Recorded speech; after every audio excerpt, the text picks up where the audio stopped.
Hey everyone, and welcome back to the Pod and the Pendulum, the horror movie podcast that is dedicated to covering every single horror movie franchise, one movie in one episode at a time.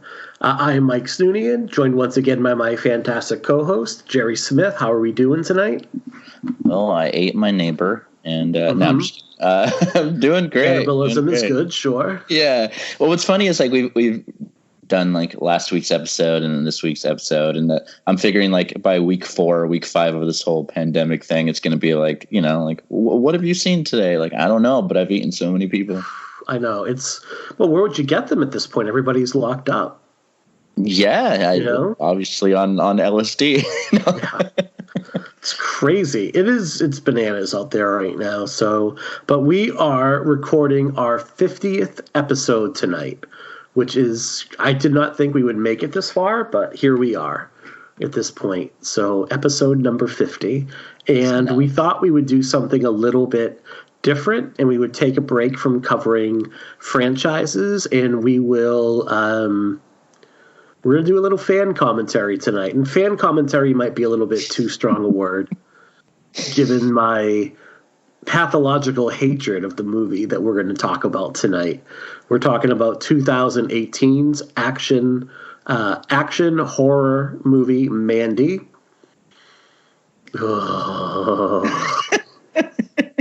I'm so excited. So we're going to be doing a little watch along here on Shudder, and debating the merits of this movie back and forth. But before we do that, I thought we would maybe check in with one another a little bit, see what we're watching, how we're kind of handling this whole, in your case, shelter in place, and in our case, just still Massachusetts right now is still just social distancing. Governor Baker has said he has no plans at this time for shelter in place, but I do not see how that's going to remain a possibility going forward as the cases keep kind of cropping up here. I don't see how that's going to be able to continue, but how are you holding up right now? I'm going crazy, to be honest. Like, it's such a weird existence. I mean, yeah, like you said, I kind of have, like, my city has kind of like a lockdown. In fact, all of California does. Unless you're going to get essential stuff, you have to stay home. Which, I mean, isn't that big of a deal to me, I guess, because I'm a kind of a homebody. But with that being said, like, I love to go to like Best Buy and, play the Nintendo for 15 minutes, leave pictures on tablets and, fuck with everything for half an hour just to pass time. So, like, I'm going crazy right now. I mean, it's different when you choose to stay home for a couple days in a row versus like you're forced to, like the choice has been kind of removed from you at this point. So you're just kind of doing what you're told to at this point. Because you work out of home, correct? Yeah, I do. So I mean, that's great. But at the same time, like I can't even talk. I found it so hard lately to like get anything done because it's just like, it's not motivation is lost. It's just the fact that like, I just feel so confused and disoriented by this whole thing. That and I've kind of lost track of days here and there. Like I thought it was on Thursday, I thought it was Friday, and on Saturday, I thought it was like Monday or something. Like it's weird. I think there's a lot of that going around where people who are like, oh, I'm going to use this opportunity to, write the next great American novel or, take on this like new project are by and large I'm going to try to get motivated to get out of bed. I know on Monday for us, like I took this list of little home projects that I had been kind of putting off, and then by noon on Monday, they were pretty much all finished. That's awesome. I'm like, shit, what kind of, but now it's like, now what do I do? And then I'm like, I've been, slowly working on a book for like a year now. Maybe I'll work harder on it. And that has not happened. I've written a couple pieces and sent out a couple pitches to a site that they have not contacted me back yet. You know what? That same site hasn't contacted me back yet either. So I think maybe it's backlog. So I'm going to send a little bit of a nudge. I'm going to send a little bit of a nudge over there and maybe just like include the article in there because it's pretty good. Yeah. It's about, I kind of wrote about why I think, Malcolm McDowell's portrayal of Sam Loomis is pretty great in the first Rob Zombie Halloween movie. I'd like to read that. And how it reflects the reality as a mental health counselor when you cannot reach a client, how much you really kind of internalize that and play it over in your head. So we'll see. But what's weird is like at the beginning of this whole thing, before it got super out of hand, I was kind of doing the social distancing thing already. And I was just, I've always been a musician like my entire life, like I learned piano first and guitar, bass and all that stuff. Like I've always been in bands my entire life, but like, there's obviously no scene in this pandemic. So I've just been starting like making music from home, and it led to like basically doing a full on like instrumental album that like I'm like halfway done with already. Yeah. It's cool. Yeah. I released on Twitter, I released the first 2 songs today in case anybody wanted to hear them. So that's, we'll that's definitely put the link to that in the show notes. I saw you had been posting that a little while ago, so we'll definitely, I think, put the links to that in the show notes. It just feels like beast creative in some regard, because like as far as writing, I mean, I kind of pride myself on writing a lot, and like, dude, I think I've maybe written 1 or 2 small pieces in this whole time that this whole thing going on. It's paralyzing. I think it's just really hard to get stuff done because of the uncertainty right now. I think that no one really knows what's going on. There are no real answers, and there's so much contradictory information that comes out. And it's not one of those things. I mean, look, I'm not laying the blame on anyone in terms of like not knowing what's going on, because it's a virus. It's not something where you can put like you can't put a completely accurate time frame on it. So we're all kind of going through this a little bit blindly right now. But I know for us, like schools in Massachusetts are allegedly closed until April 7th. We are 1 week through that. We have 2 weeks off left. So hoping to put a little bit more structure in place to work on some creative things. So potentially you have 2 weeks at this point? Is that where you go? 2 more weeks and then we go back. But I'm having a hard time foreseeing a scenario where we go back. From what I've read and what from my kids' schools have told me, my kids probably won't go back to school until after summer. Yeah. So that wouldn't shock me. That would not shock me right now if that's what ends up happening. Yeah.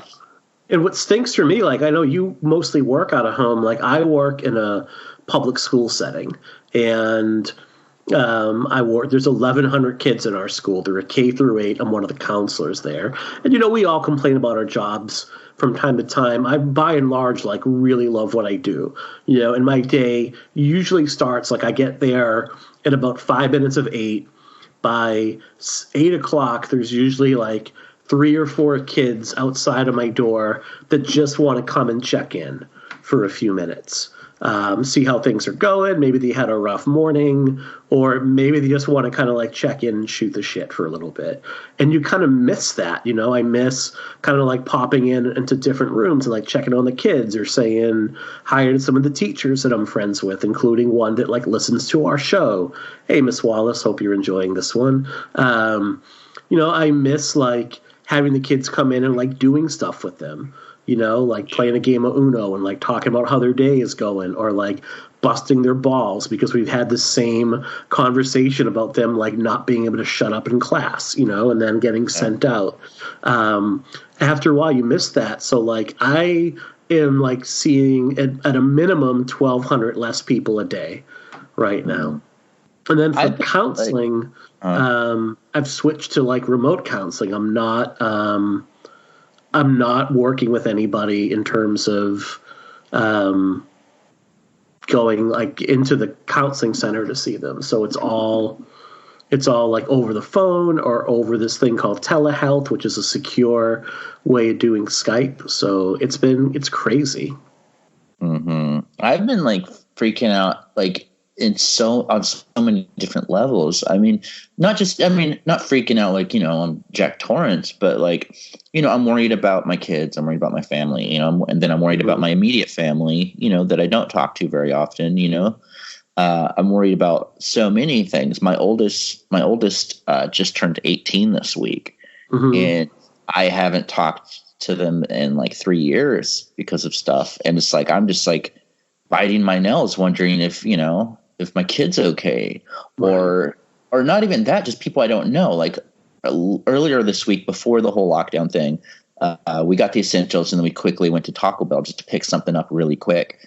And there was this man that was just like crying outside, this homeless man, probably like scared to death, and I bought him a meal.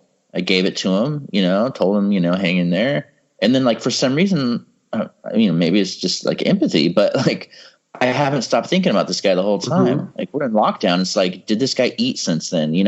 Is he okay? And that led me to think of all these people. It's like, I'm freaking out, but at the same time, I have a roof over my head. We do have food. You know what I mean? Like, there's all these people that, are kind of like in harm, potentially in harm. And like, it adds so much more stress because, it's impossible not to care about people.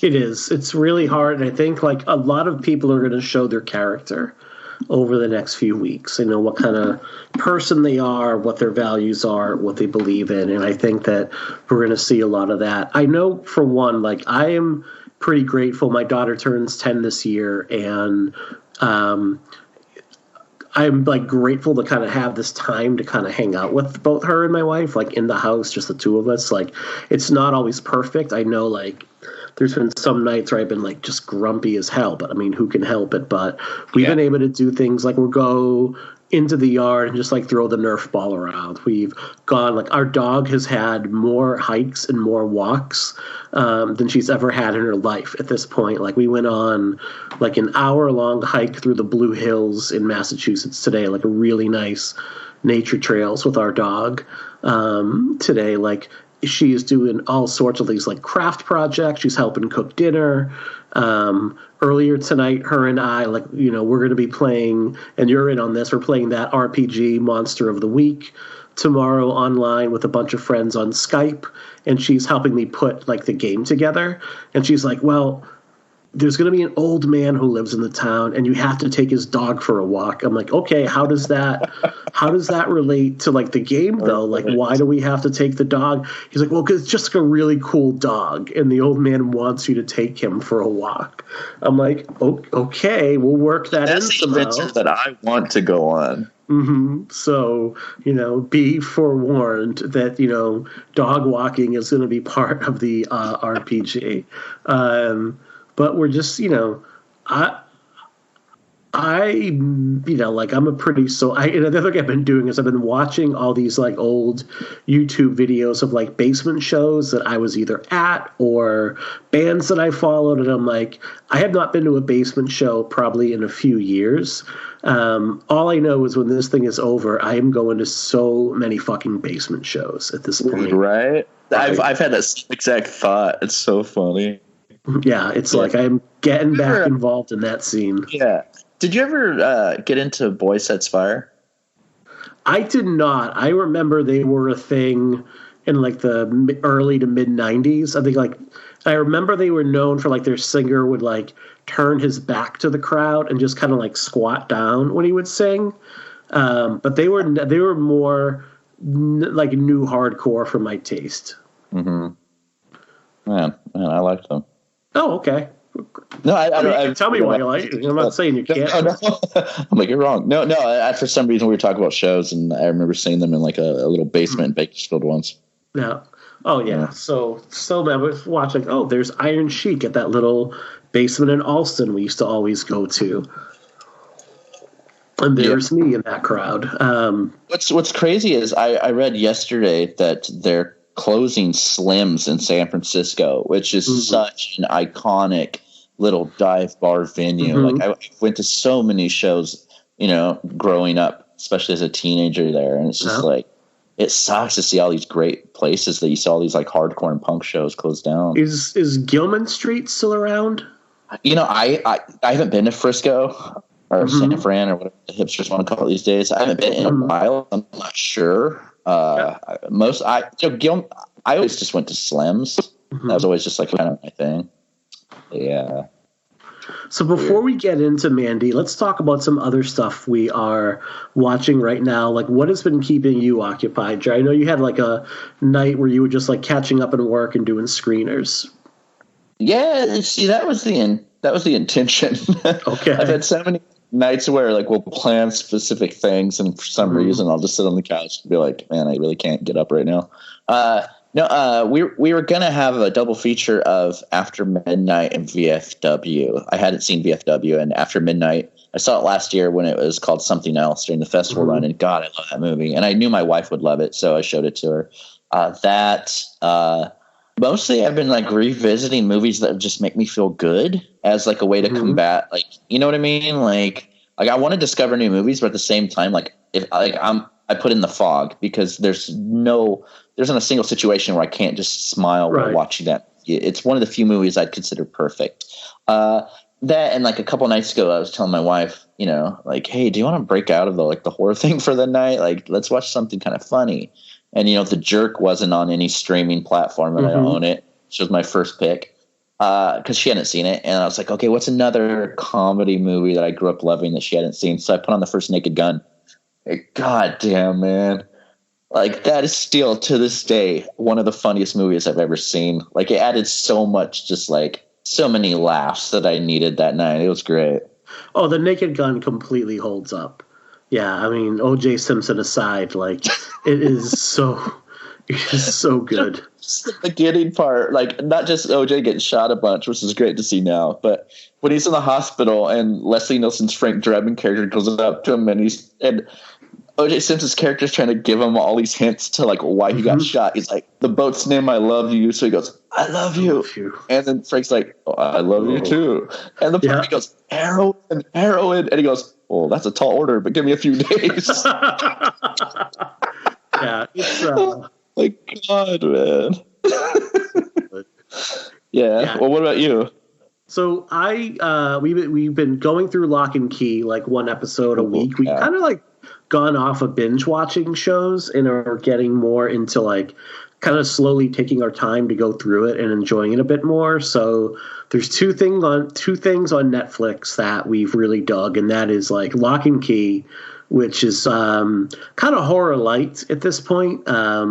It's more, you know, teen drama than real horror at this point, but it's been really enjoyable. And then I Am Not Okay With This, which is the new kind of superhero origin show starring, you know, Beverly and Stan from the It franchise.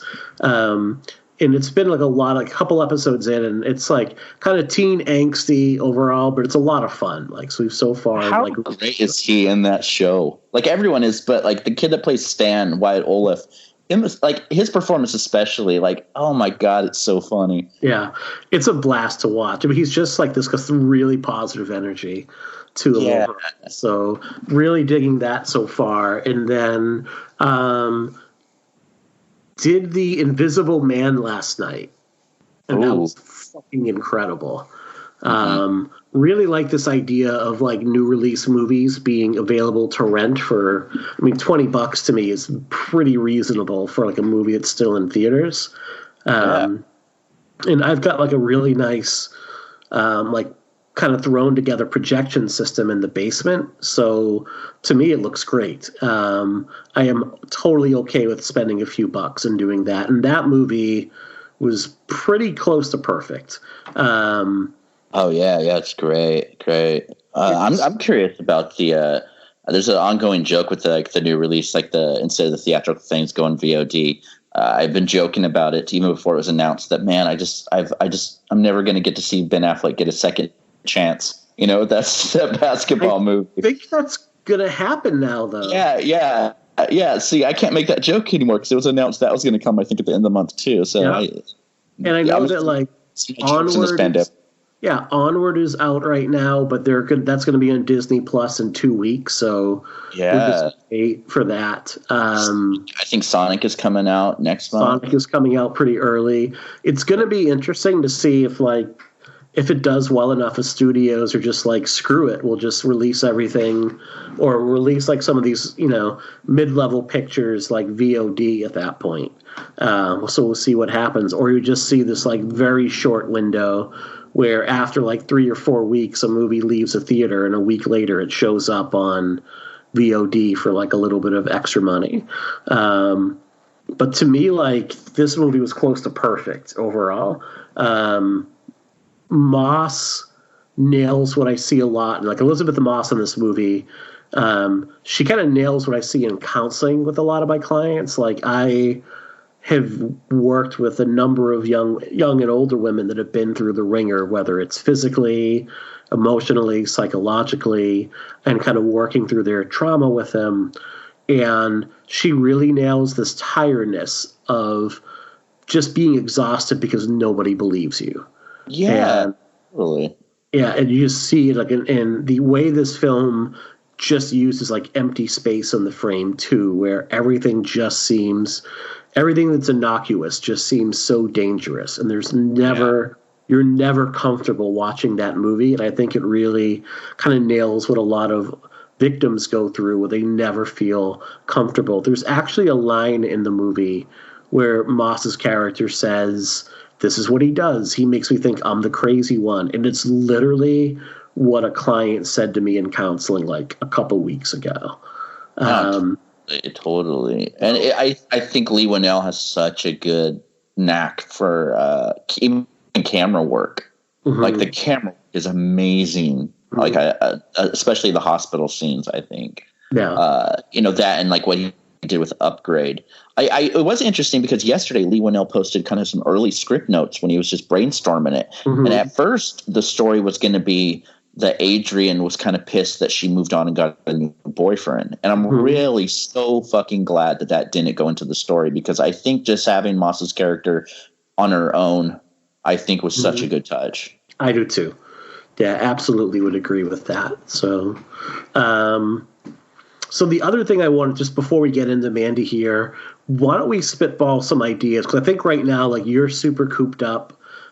We're all cooped up right now. We're all going a little crazy. I think we're all, even though a lot of us, or a lot of people live quote unquote very online lives right now, I think it shows just how much we miss kind of human contact and being around other people, and what kind of role that plays with us in our life. So what are some things, I know tomorrow I want to do more virtual get-togethers with people through this right now. So one of the ideas I had is we're going to be doing online RPGs. Like tomorrow, Jerry, myself, and a few other friends are going to be playing like on Skype. We're going to be doing Monster of the Week, which is a super easy to play RPG. Like, literally all you need is a pair of 6-sided dice, and you can just download a pair of dice on your app. And it's really, really easy to play this game. It's basically all conversations. It's not nearly as intensive as like a Dungeons and Dragons is, as cool as D&D is. I signed up for PlayStation Plus, so I would love to get together with some of our listeners and do some like Friday the 13th sessions online, where we can all chat with one another. Mm-hmm. One thing that I came across and I thought was such a good idea is Mike Vanderbilt. I'm sure all of you guys know him, because who doesn't know Mike Vanderbilt? Had this kind of like virtual bar thing set up at his house. And it was basically just a video of him just shooting the shit with a friend over drinks. Yeah. Like, he slept it streaming. And like, I thought something like that would be cool. Like, I don't drink, but I mean, as far as like almost like having people, like you go to the movies and then afterwards, like a circle of you just get outside and just talk about movies. You know what I mean? Like, I thought something like that, just kind of having like a virtual, just, I don't know, just like hangout session with like listeners and stuff would be kind of cool. I would 100% be up for that. You know, Vanderbilt did some other cool things too. Like he was reading some Nightmare on Elm Street novels online and broadcasting that, doing like his own commentary for Once Upon a Time in Hollywood. I would like to give a shout out right now. Like he's a bartender for the Rock Island Public House over in Chicago. They're obviously closed down. I think right now they're doing some deliveries for people, but it's not quite, the same thing. So they have a GoFundMe. If you go to GoFundMe.com and search out Rock Island Public House, or just go to Vanderbilt's Twitter. There's a link for it on there, or at the RIPH. There's a link for it right there. They're trying to raise about $9,000 so that their wait staff, bartenders, and employees can actually survive, eat, pay rent, pay bills. So they've raised a little bit more than a third of their $9,000 goal. If you have a few bucks, go ahead, kick into them. Mike is an awesome dude.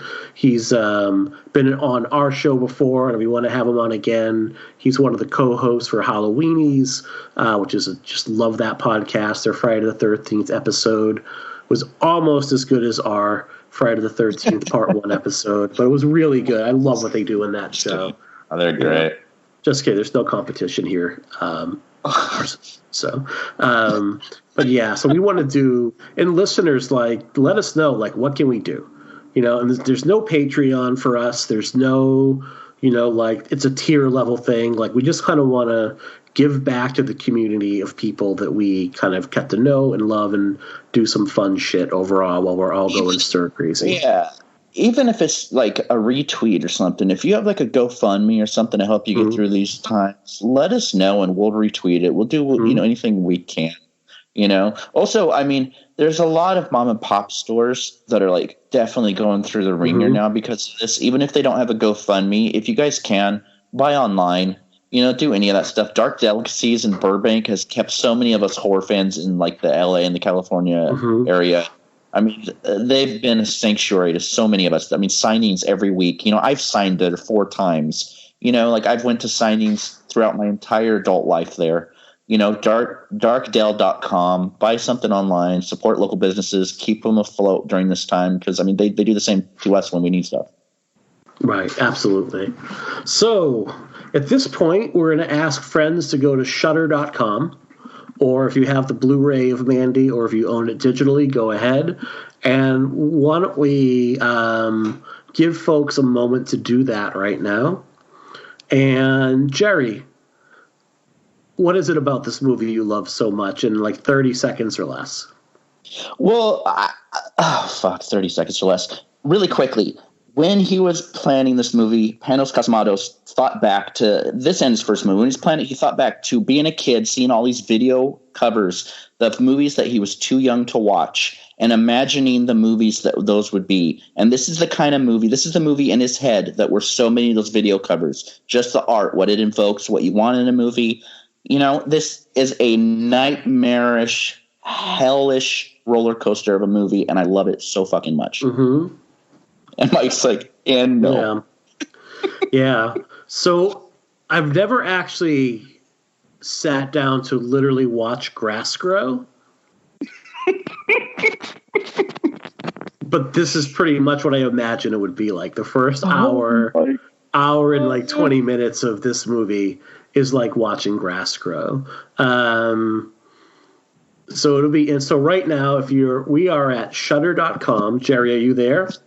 Yes, I am. Okay. So I am going to hit play. Let's count down together, okay? Yeah, are we hitting on 3? We're going to hit it on 1. We're going to hit it. You ready? Okay. Yes. 3, 2, 1. All right. So the first thing that's up right now, it's a quick little teaser for Shudder. As much as I hate this movie, I love Shudder. It's easily the best $6 a month I think you're going to spend in a streaming service if you're a horror fan.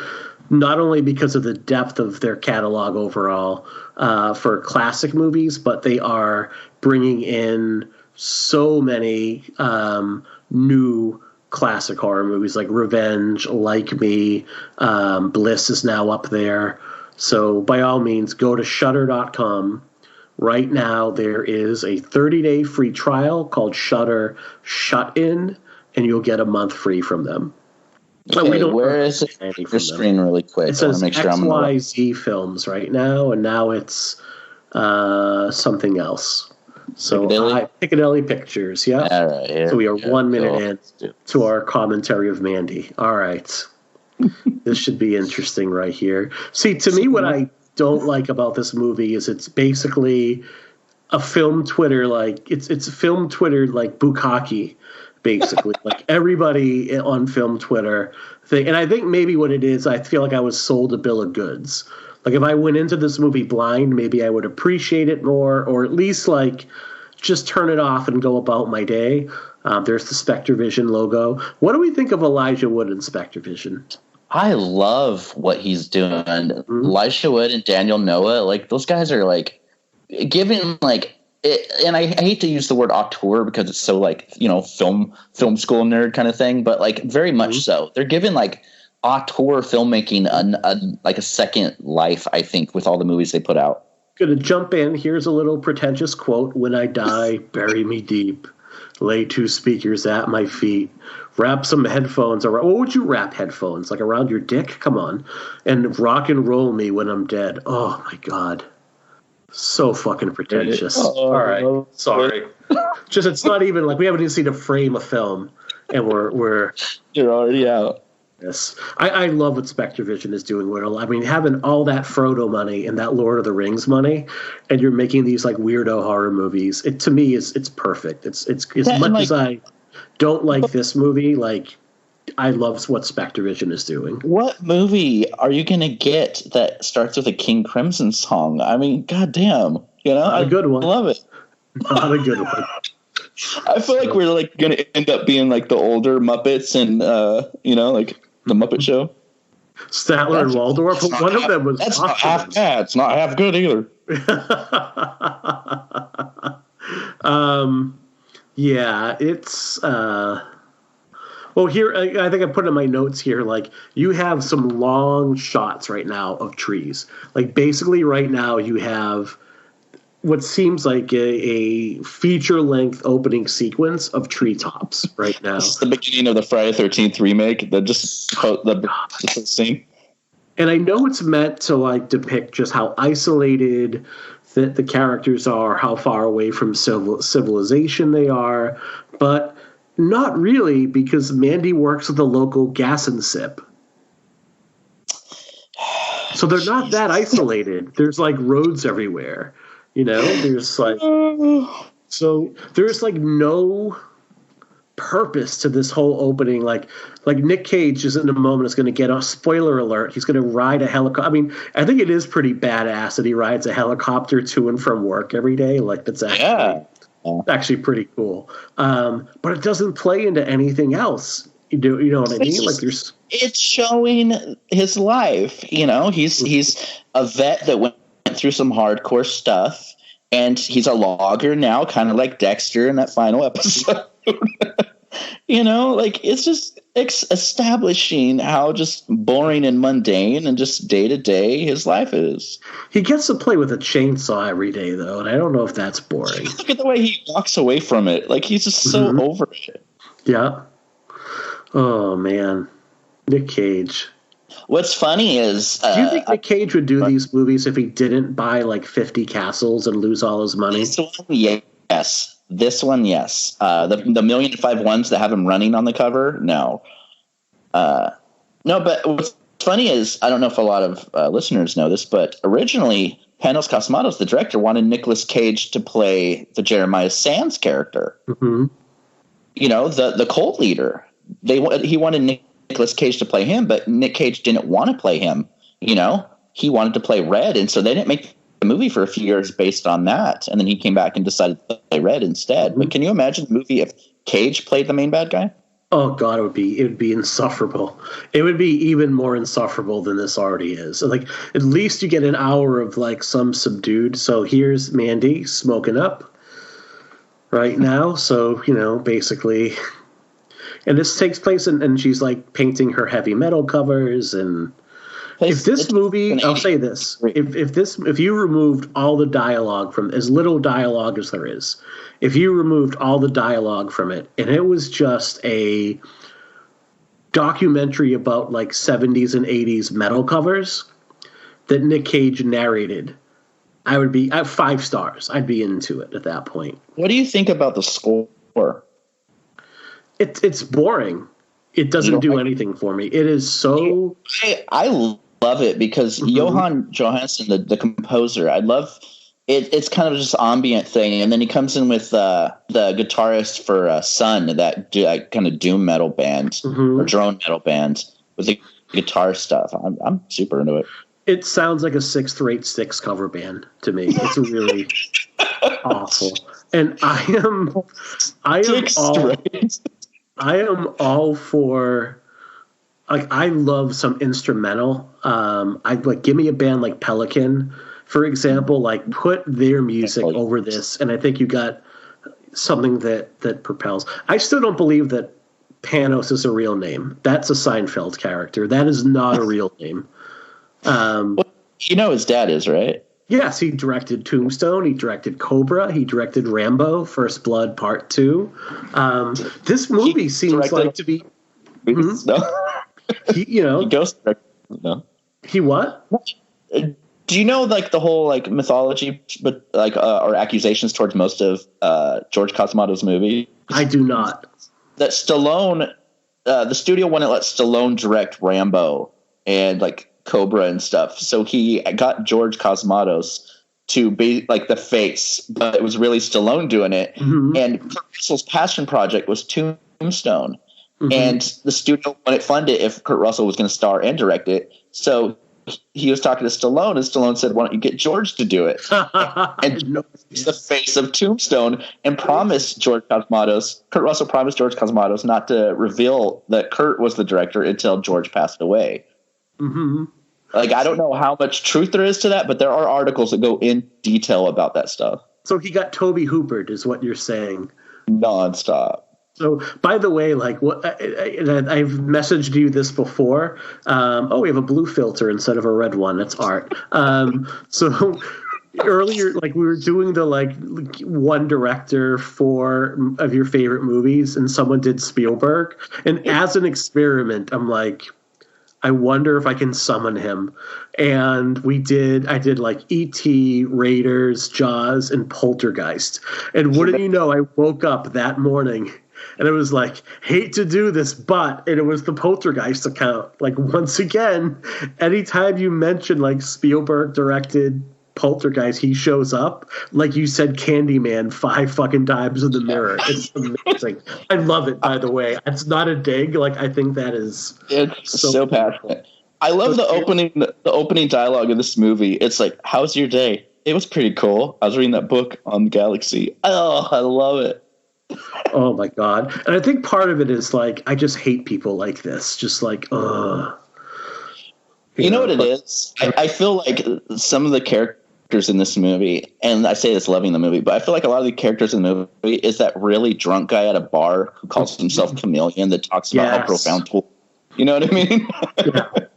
When I was in high school, my friends got in, like, I got into punk rock, and I was a straight edge kid. My friends really got into the Grateful Dead and weed, and they would drive around and listen to Fish and and this is a reason, and Bernie Sanders is my second choice, but Vermont is disgusting.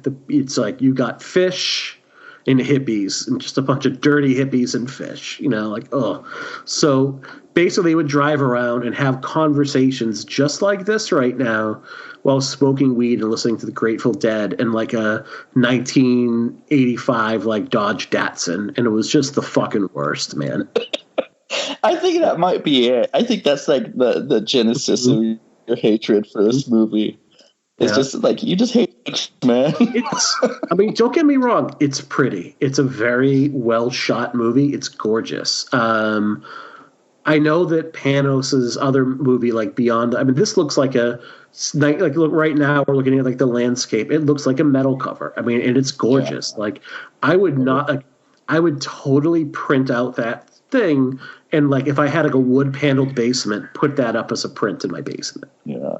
So when it comes to like the setup of the story, the quiet moments and that kind of stuff, this movie in a lot of ways, and I'll get into it more as the film goes on and it shows these things, it does a good job, in my opinion, of setting up this existence of two people that came from very bad backgrounds. You know, Red was a veteran who went through some very heavy things. Mandy is very much his sanctuary, his safe place. You know, he's calm. He's calm. And that is what drives the movie, is when that stuff happens, that moment in the bathroom with the bottle that we'll get to in a little bit, that is his breaking point to go back to that stuff, kind of like John Wick. Whereas Mandy came from a very abusive background, and Red is very much her safe place. You know, that's what it is.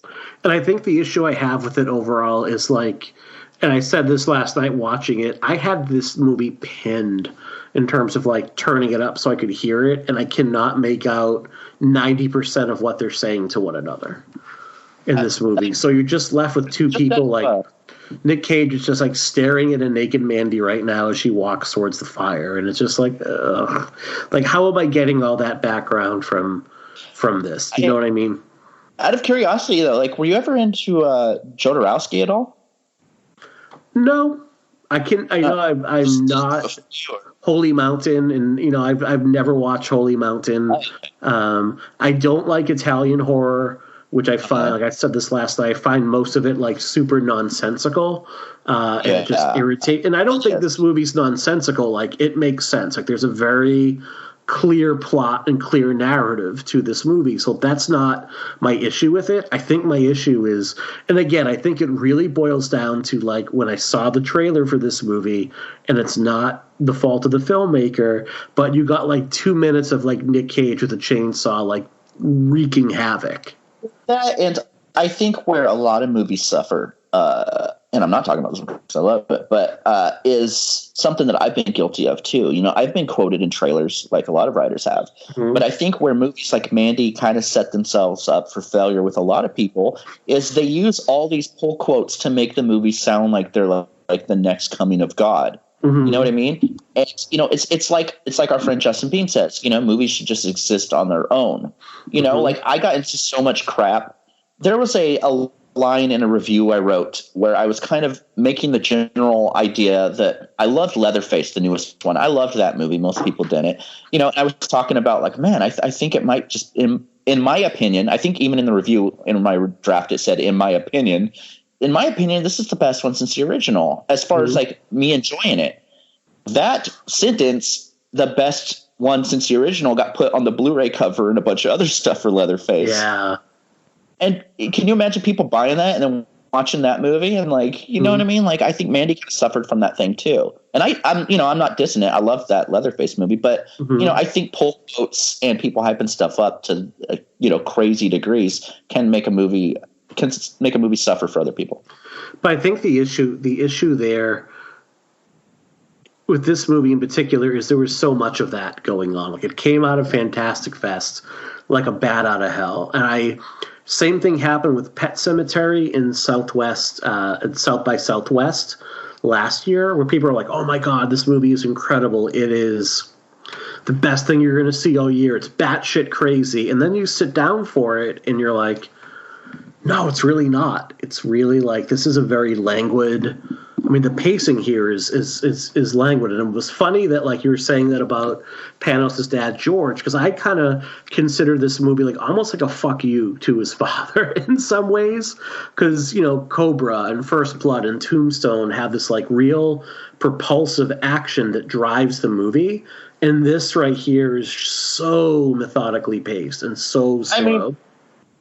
I mean, both Beyond the Black Rainbow and Mandy actually were kind of done to address the death of his father, actually. You know, like I was reading an interview with him, and he was saying something along the lines of, like, you know, Beyond the Black Rainbow was him kind of not knowing how to deal with the death of his father, and Mandy was kind of, you know, kind of a more, like, a different take on loss and how to deal with it and that kind of stuff. You know, Red kind of goes off the deep end with Mandy and that kind of stuff. And I know Panos was documented, you know, in his own words of saying that, you know, he drank heavily and, you know, went kind of a bad path after the passing of his dad. But I think as just a visual person, I mean, like I'm super into photography. I take a lot of photos. That's a very big part of my life that I kind of don't talk about much. But there isn't a single frame in this movie that I, like you said, about you liking how it looks, visually. There's a single frame of this movie that I wouldn't frame and put up. Like this whole movie, the way it's shot and the way the visuals are, those are the kind of photos that like I aspire to take. Like it can be nonsensical at times. Like the plot, it's there, but for me, just me personally, it's more about visual aspects, my love for this movie, than anything else, I think. And I think I approach movies from a much more narrative perspective, and maybe I'm boring in that way, but like I would much rather, like, one of the few movies I've ever walked out on was the Strange Color of Your Body's Tears. You don't like that one? Oh God, no. It was it played at a local film festival here. I think my friend and I got like 2/3 of the way through it, and he is much more willing to put up with movies like that than I am. He has a much higher, not just tolerance, but really appreciation for. And we got up at the same time and we're like, this is bullshit right now. And just like walked out of it. Couldn't do it. And, cannot really hang with like most giallo films overall because they don't make sense. Funny, it's the movies that I've only walked out of 3 movies in my entire life. And they're all movies that like are the opposite kind of what you're talking about. Like the first movie I ever walked out of was Jurassic Park 2. Like I was so offended when the T-Rex was like jumping on blockbusters and shit. I was just like, this is not what I loved about the first movie. And then were you defending Blockbuster? Like, were you like, how dare you? But like, I was just like, I hate this movie. And then The Lake House was one with Keanu Reeves and Sandra Bullock, which, I mean, why the fuck was I in that theater? And Last Year's Grudge. I mean, honestly, were you trying to get laid? I have no idea. But Last Year's Grudge was a third and the only movie I've walked out of. But that movie's terrible. Man. Yeah. I had to go back again, though, because I was paid to write about it. So. I didn't mind you know what? I know a lot of people hate the end of that movie, like that closing shot. I actually don't mind the closing shot of that movie. Here's Mandy reading some like this background. Yeah, some sub-level. By the way, do you think a logger could afford this kind of like the views here? Like, I don't know, man. I think he might. Maybe, but we got like some Tolkien fan fiction going on right here with this. It's really, as far as fantasy, were there any good books coming out in 1983?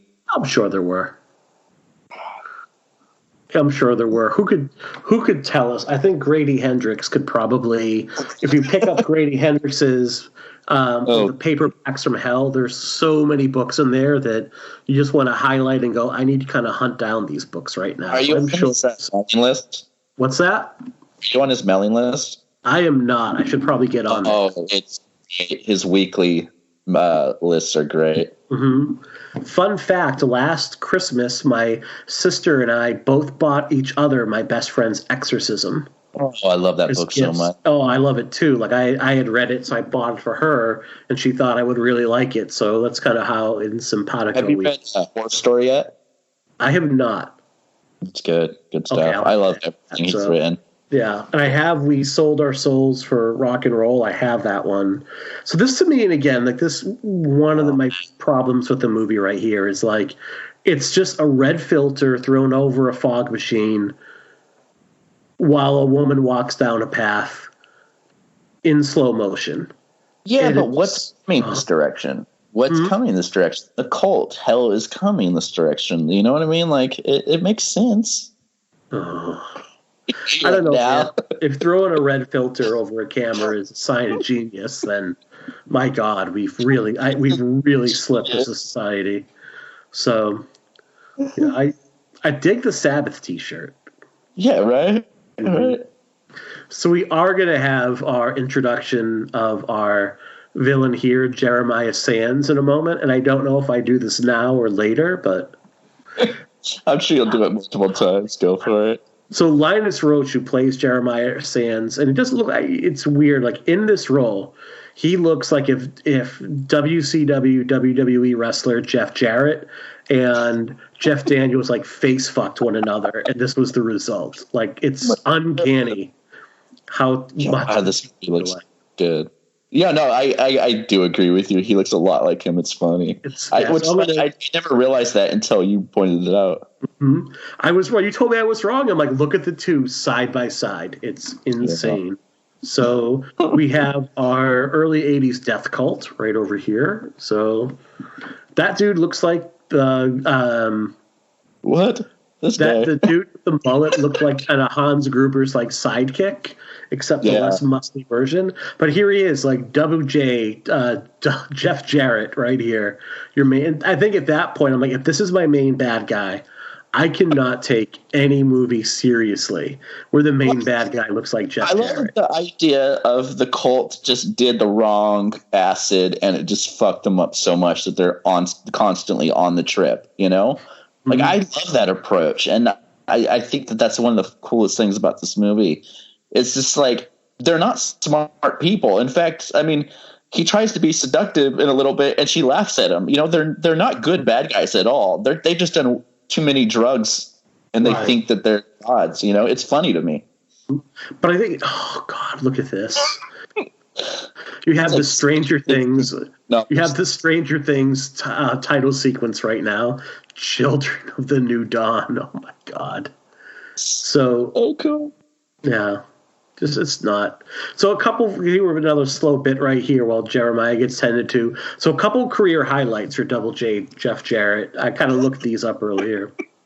So what I first remembered him for was he played a country singer in the WWF in the mid-90s to start. He's actually the son of Jerry Jarrett, a very famous wrestling promoter in the Nashville territory in the 80s, back before, you know, WWF had really gotten its hold on everything. You had all these minor territories across the country, and a wrestler would say, go to Nashville, then Memphis, then the Mid-South, then Texas, that can make his money that way. So Stone Cold Steve Austin got his first break in Jerry Jarrett's territory, and Jerry Jarrett was notorious for being cheap. Like, he would pay his wrestlers like $20 a week. And meanwhile, you have his kid, you know, Jeff Jarrett, you know, reaping the rewards of being like daddy's, you know, the promoter's son. So you get all his money from daddy. So when Austin was the hottest thing going in 97, 98, 99 in the WWF, he refused to work with Jeff Jarrett based on Jarrett being such a douche to everybody when he was like, when Austin was coming up as a struggling wrestler making $20 a week. Like, Jeff Jarrett would make all these like snide comments to the other wrestlers about how well he was doing and how everybody else was like sucking wind at that point. So Austin is like, I ain't working with this guy. He's not making a dime off of me. So there's Jeff Jarrett fun fact number one, and I think we'll kind of come back to him later on throughout the podcast here. The reason that I love this character and the cult is how fucking ridiculous they are. Like, my mom used to hang out with these bikers, and they were all like full on, like on crank and everything else. And my mom would take us to their house while they're doing all this stuff. Obviously great parenting. And I would listen, even as a kid, I would listen to these idiots talk about conspiracies and talk about heavens and hells and alternate dimensions and shit. Mm-hmm. And as a kid, it was the most interesting thing ever to listen to, because even as like a 6, 7, 8, 9-year-old kid going to these crank houses, listening to these hippies talk about shit, I would know that they were full of shit. And it would be like almost like watching a movie. Even as a kid, just like, you know, I'd put my like hand on my cheek and just like watch these idiots talk about the most ridiculous things ever. And I love these characters for that. Like, they're big caricatures of every hippie, like, burnout who does does too much drugs and just are so fried that they think they have life figured out, but they don't know shit. Like, it's so much pleasure to watch these guys. Yeah. What were some of the best conspiracies you heard? Do you remember any? Oh my God. One of them was that Mr. T, I shit you not, Mr. T had something to do with JFK getting shot. Believable. No, like there's there were some out there things that I don't like. The kid from Mask, that movie was Cher. Like, it wasn't only based on a true story, but it was a medical experiment or something like that. Mm-hmm. These guys were just fucking weird. But like, yeah, it was the most ridiculous thing ever. Don't like listen to these guys, and that's what I love about these characters. Like, I don't find them silly. I find them extremely silly. Like, it's almost comical to me. It's a comedy to me in a lot of ways. But it's not meant to be a comedy. Like, I don't think that, and maybe I'm completely wrong, but I don't think Panos is doing a black comedy here. By the way, the two. So I want to point out that your sidekicks right here. One of them looks like I think it's Richard Spencer from 6 Feet Under and Cabin in the Woods, and then the other room you have like a Woody Harrelson and Jonah Hill look-alike, which is to me wonderful casting. By the way, couldn't get the real deal, so we get guys that look just like them. I think that's wonderful. Another funny thing, just for being like a huge DC Comics and Batman fanatic, Linus Roach played Bruce Wayne's father in Batman Begins, and Richard Burton, that's in this later, shot Batman's father in Batman Begins. So it's kind of fun to see Joe, Thomas Wayne in it. Interesting. Very good. That's the kind of like attention to detail that other podcasts just don't give you. Yes. And I love the lens flares. So a lot of people bitch about lens flares. Dude, give me more. Like, you know what? J.J. Abrams, put more in your movies. This is J.J. Abrams porn. Right now, J.J. Abrams watches Mandy, and let's put it this way. When J.J. Abrams watches Mandy, he doesn't even put on pants that day. He knows. It's no point. No point. So here I am, like you have like this opening scene where Mandy, it looks like they're in total isolation, but she's working at the local package store, you know? Yeah, but there's like little communities or very small secluded places that have those. Like there's Three Rivers and places like that where I lived called Three Rivers, and they have very, very similar places like that. You think Mandy might want to put the book down and actually wait on the customer in front of her that has like the goods?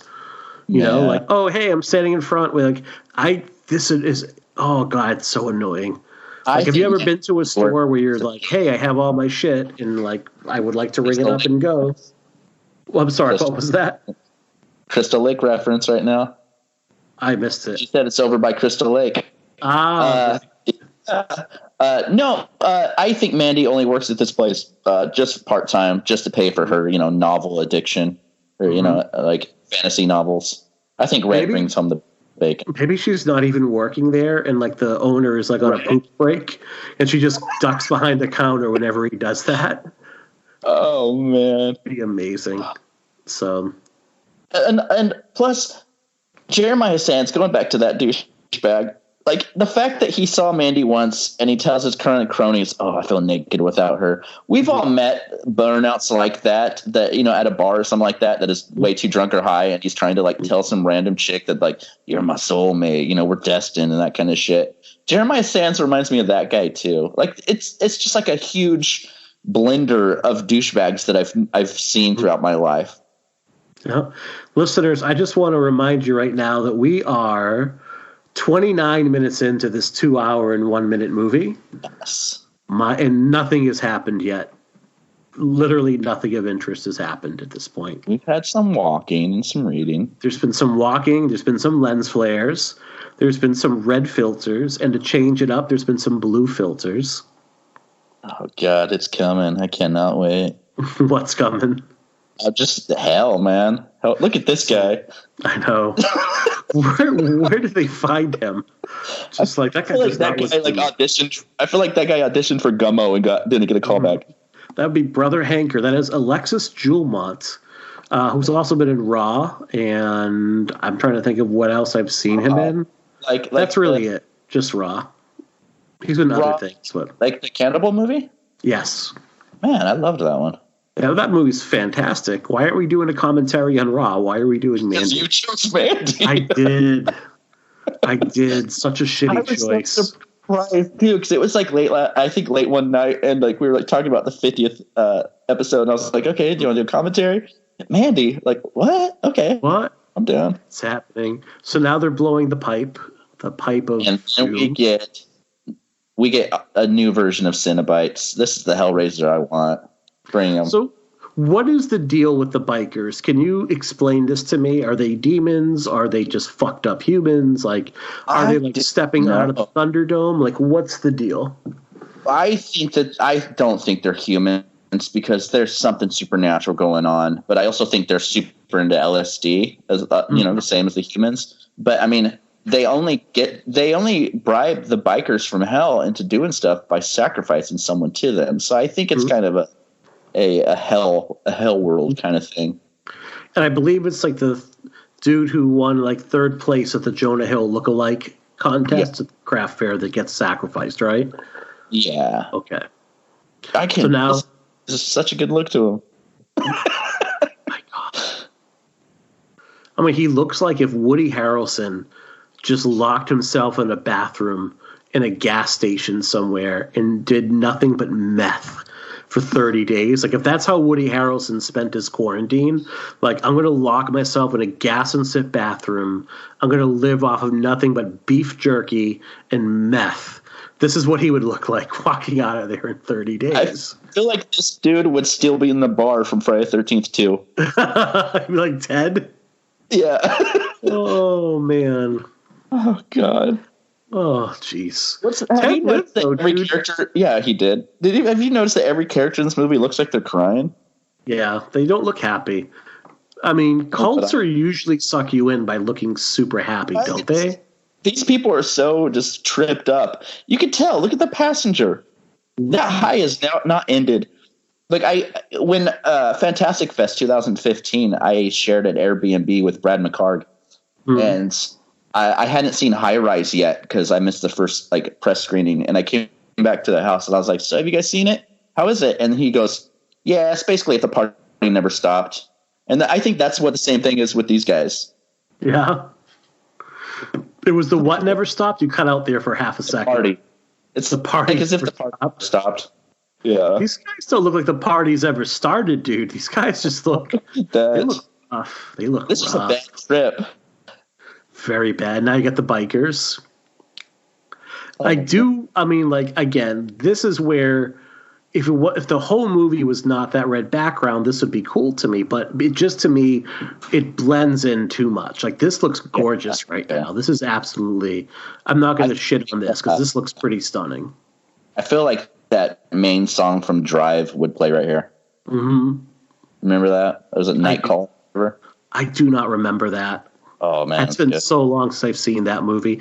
I do not like the. I am very envious of some people's ability to remember these things. I feel like a month after I watched something, it's like I fell in my head and got a tremendous brain injury because I just do not remember these details like other people do. This hell biker that looks kind of like Pinhead. You know what he looks like to me? You know, when you as a kid, you wanted to do you saw someone with a really good Freddy costume or something, and you tried to do one, and it came out just so bad. That's how it looks. But I like it, but it looks like Pinhead on crack. Mm-hmm. Well, I'm thinking he looks a bit like the big bad in Resident Evil 3 too. Oh yeah, totally. So that's a pretty grotesque look. I actually made my own Freddy costume in 6th grade. I got this really ugly looking red. I couldn't find red and green, so it was a red and black sweater. And I made my own glove, a leather glove with these sharp knives. I think we were having some construction done at the time, so I was able to find these almost blade-like things and tape them to my fingers. And I had strict parents, but sometimes they paid absolutely no attention to anything to what I was doing. So I could have really fucked someone up with those. Well, see, I had the opposite. My dad never paid attention to me, but I wish he would have, not so I could not fuck things up, so I could not be embarrassed. I did a Freddy costume, and I didn't have any skill with special effects makeup, so I just put red food coloring and tapioca pudding and put it all over my face. And it fell off 5 minutes into the day. So sad. No, but I think it's funny right here that how they get these guys to do it. It's not just a sacrifice, but they give them a mason jar full of LSD. Can you imagine in Hellraiser if Christie had done that to Pinhead? Here's some acid. That would have been good. And here these two are now like you're back to Nick Cage and Mandy. They're just having some steak. Yeah, watching TV. Watching TV. Nice little night in. Yeah, it's great. Yeah. Not much going on here. Not much to add. Really don't have a lot to add right here. You know, there's just not. So into that show that he didn't even look at his steak when he was cutting it. No, Nick Cage is not. When's the last time you think Nick Cage just looked at his food? I think people just feed him. I don't even know. I think Nick Cage is pleasure, but I think Nick Cage is the kind of like wastrel spender that he hires people to feed him. Because in God man, he cannot let touch food. Like that's for plebeians, my friend. That's just he does not do that. Did you see the Purple Rain performance video? No, what's this? He had just went through a breakup, or he's going to get divorced. Hold on. Before blue filter, not a red one, blue one. Okay, continue. He was about to go through a divorce, and it was a really bad breakup. And a friend of his was like, "Let's go to a karaoke bar." And he's like, "No, they usually film those things." He's like, "No, don't worry, nobody's allowed to film at this place." And then someone, and it's Nicolas Cage doing Purple Rain, but not singing it, just like this guttural, primal scream of Purple Rain the whole time. That's so sad. It is so good. Oh man. Oh, I love Nicolas Cage. How would this movie do if it wasn't Nick Cage in this role? Would people be as fond of it, or is this pure Cage? No. I see, here's the thing. I love this movie, the visual aspects, it's so good, but I do feel like a lot of it is, oh god, that Lost Boys looking shot right there. But a lot of it, I think, really rides on how great of a performance Nicolas Cage gives, in my opinion. I love it. I think it's one of his best. Yeah. Like, what if it was Jason Statham, though? Like, Jason Statham is Vin Diesel. Like, Vin Diesel in this role. Man, this is crazy looking. Is absolutely. The thing that drives me nuts is the whole Cage rage thing. I don't think that that's a single fucking thing in this movie. I think every single action that he does is very important to the story and is motivated by something before. Because, even the scene in the bathroom is... No, totally. Yeah. I mean, like I said earlier, he was a veteran, went through some hardcore stuff. This is his comfort. This is his sanctuary. They take that away. You know, that's that primal kind of anger and that violence that comes through him. And I think every decision is warranted. So... going back and knowing a little bit more about the character of Mandy's like backstory at this point, this makes a little bit more sense. I mean, she just looks completely helpless. Cage looks like he has no idea what's going on at this point. She's just completely resigned to the fact, like, going to get taken advantage of again at this point. Yeah. So, and then there goes low rent Jonah Hill. Yes. Low rent Jonah Hill is now a dead man. That and like. It's not just about Cage's background, his violence and stuff. It's how angry would you be seeing someone you love basically killed and taken from you, and then killed. I mean, taken from you and then killed right in front of your eyes, and not being able to do a damn thing. You know what I mean? Like, fuck, man. Yeah. No, and that's why I say, like, my problem with this movie is 100% not the plot of this movie. The problem, because it makes. It's the execution of it. And hey, that's a personal thing. Like, anyone that loves this movie, like, go for it. I'm not going to fault you for loving it overall. Like, it's a total me thing. And I think that I'm exaggerating a bit. And like, I'm not one of those people that if you're like, I absolutely love Mandy, it's one of my favorite movies, I'm like, well, you're an idiot. Like, that's not who I am. But the execution for it is just not for me at this point. When my mom used to take me to those biker houses, there was a woman that looked like this older woman here, and her name was Lindy. And she'd always look at me and be like, "Oh boy, when he gets older, he's going to be a cutie." And like same vibe, like the sketchy, off-putting vibe. And you knew that, like, if you looked at her the right way, she would try to break you in on the spot, right? Oh, dude, right? Yeah, and she'd have like dirty kids that were like 7 or 8, like with dirt all over the faces, going like, "I ain't a virgin anymore." Right. Like, that existence was awful, man. Childhood. And on hot days, she just like sweated nicotine. I mean, just. Yeah. Oh, you could smell it. A little bit of eye trauma right here. Just Oh, acid right in the LSD, right in the Jesus. fucking eyeball. Jesus. Mm-hmm. Dunsky. So, that's pretty gross. And then we have a little scorpion right here. It's like a black spider or scorpion. I can't see shit. But we get a little bit more venom going right in just to. Yes.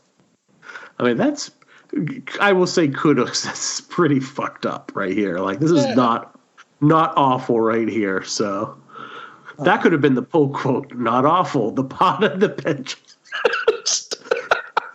Oh, Lord. Oh, man. This movie, man. These people are mean. You know what it reminds me of? It reminds me of Michael Myers in Rob Zombie's Halloween 2, where he can't just stab someone one or 5 times. It has to be like 37 times. Yeah. Like Octavia Spencer. Jesus Christ, man. She gets butchered in that. I think I counted like 19 stabs when I went back and rewatched that movie. It's like, all right, we get it. It's all right.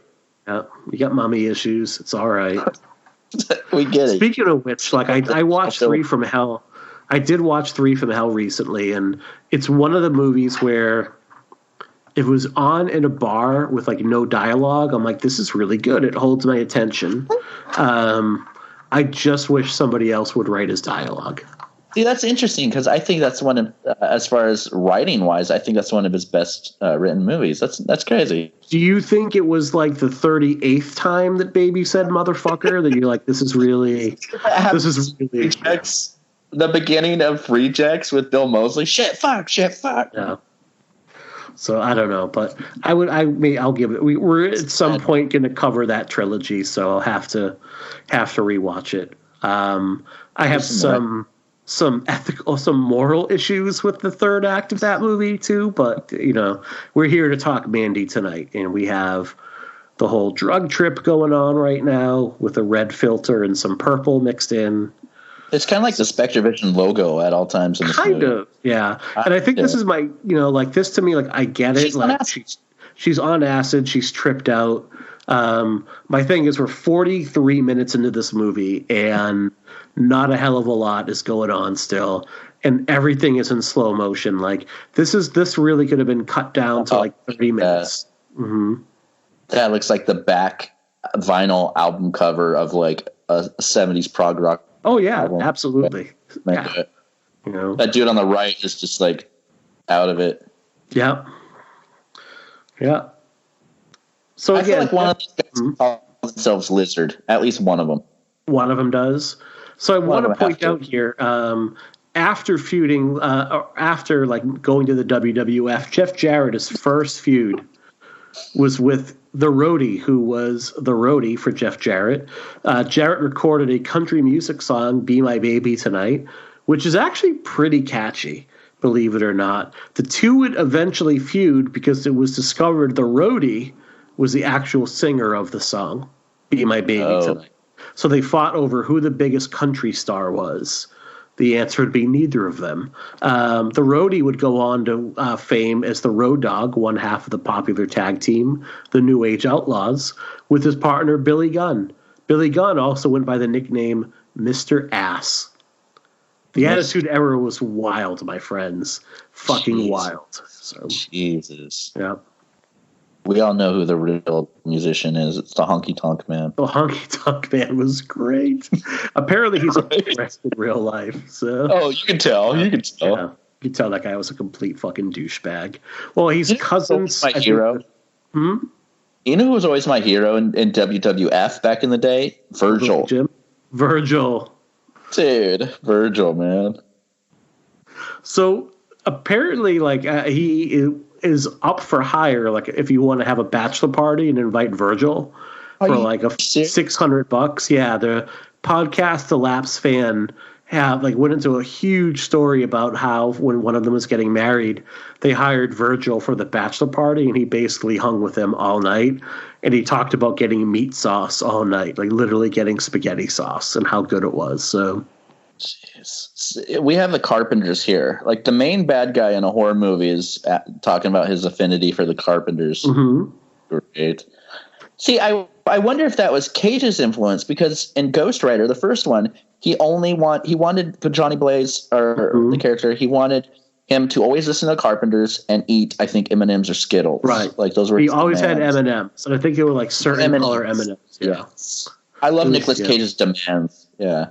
Yeah, and that was you're right. That was Cage's influence on the movie, like, because that's what was important overall. So, have you paid attention to all the different times that he's made those demands?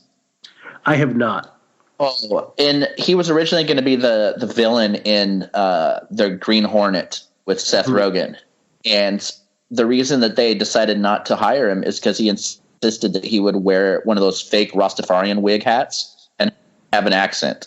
When he did that movie with Nicole Kidman, Trespass, he was supposed to play the main good guy. A week before filming, he wanted to change it and be the main bad guy, so they were freaking out. And then last minute, he wanted to play the good guy again. Like, his demands are so funny. He's just his own worst enemy. I mean, look. I'm not going to say anything bad about Nick Cage because he's a national treasure. Oh, he is. And part two. But my God, sometimes you need people. Yes, I think they're doing a third one. Because I think the mortgage is due on like Castle number 8 at this point. So this dude is definitely wearing a pro wrestling robe right here. Yeah. He's definitely, This to me, like this scene in a moment is and we're going to have the melding of faces right here. And this is so much gibberish right here. Have you ever, other than The Sacrament, have you ever seen a movie where the cult is like likable? Like they're always full of shit, you know? Right. But I mean, like they usually have someone that's like semi-believable. Do you know what I mean? Yeah. Like this guy was probably the most profoundly genius person in the world to the people that are on acid, like praising him. You know what I mean? This is like the cult leader This is the other cult leader that other cult leaders bully. Basically. Oh, yeah. He's like the Randall of the Monsters University crew. Oh, yeah. 48 minutes in. We have another hour and 10 minutes of this, and I'm hating every choice I've ever made. One more Nicolas Cage demand from everyone. When Rob Zombie asked him for his cameo in his Grindhouse trailer, Werewolf Women of the SS, Nicolas Cage said he would only do it if he could play Fu Manchu. And he does. He was, correct? Yeah, he does. Yes, it's great. I will say Nick Cage, he does I know he genuinely does enjoy doing these movies. I know he gave a speech, I think last summer, where he was like, there's a place for these movies overall. Like, he has fun doing them. And, so it's not just about like, I need a paycheck. Like, he genuinely gets enjoyment and some satisfaction from doing them overall, which is, and I think like it's kind of fun to have someone who champions, like you have an Oscar winner that champions these weirdo, bizarre movies. I don't think that's a bad thing. I think it's different. He does do a lot of movies, and there's a lot of them that you can find at Walmart all at once. But I don't think it's like Eric Roberts, where he stars in like literally 100 a year. Right. And you could tell that it's like, what I mean? You could tell that it's 100% from the money. I think Cage just likes being weird, and I mean, as a compliment, he loves just like, okay, this would be a mediocre. I'm not saying this about Mandy, but other ones. In his eyes, I could see it being, okay, this is going to be a mediocre movie. How can I make it that much better? Right. And to me, this is not even the most out there performance of the year for him. Like the most, like when you think of over the top Nick Cage performances, this is what you think of. Like, to me, it is Mom and Dad starring him and Selma Blair. Yeah. And Selma Blair keeps the fuck up with him every step of the way. We're about to go into Goodbye Horses territory here in a moment, but worse. It's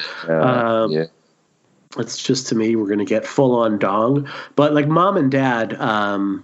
It's not full on dong. It's making fun of his penis. That's all. But good for Julian Sands right over here. But this is like, imagine if Ric Flair forgot to wear his wrestling gear under his robe one night and disrobed in Charlottesville. This is just like he's stroking his belly.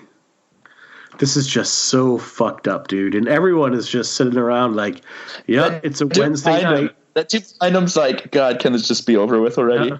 Dude behind him is like, it's Wednesday night. Julian's got his dog out, so. That's Jeremiah. Julian Sands' warlock. Jeremiah, that's right. Jeremiah's got his dog out, yep. I'm awful with names. But Mom and Dad, to me, is the best performance Cage gave that year. I love that movie. And parents, if you're quarantined like we are right now, who is not going to want to come out of this experience without wanting to murder their kids? Yeah. Also, and now we have Mom and Dad. It's at Walmart's everywhere for like $5 in the $5 bin. So it's well worth it. So this Jeremiah beating his flaccid little dog while he gets laughed at. That's beautiful right there. It's every. I was going to make a bad joke. Never mind. Mm-hmm. This is every dude, every bro, every time like Black Christmas or Birds of Prey comes out. Mm-hmm. Yeah.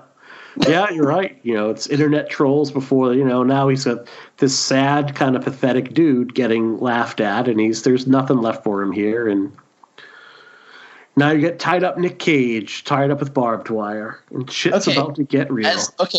As much as you hate this movie, and I'm asking this honestly, do you think that this scene is like bad? Like, I think Cage is able to invoke like so much just in his eyes right here.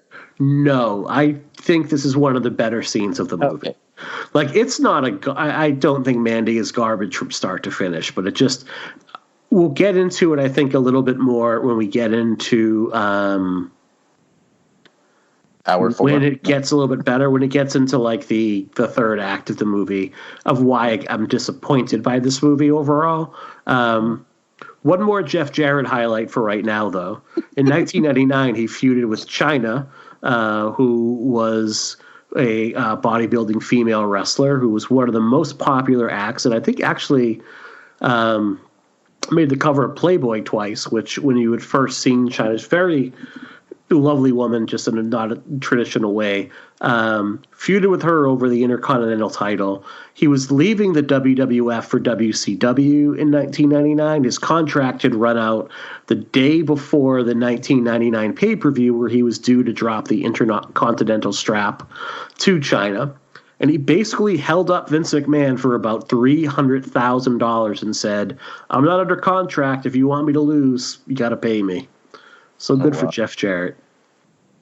And I love this, and I don't mean I love it like I support it. I love it because it shows what a piece of shit. This guy got rejected, so what does he do? The same thing that every bar bro that gets rejected does, calls the girl a whore and that kind of shit.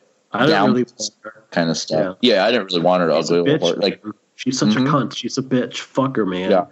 She's all busted out already, so absolutely. Look at those pit stains, man. That is fucking something else. Method. No, blind. This is a very cool scene right here. I do like the blind faith, and I think this is this is the only cult member that survives, if I remember correctly, right? I don't think Cage touches her.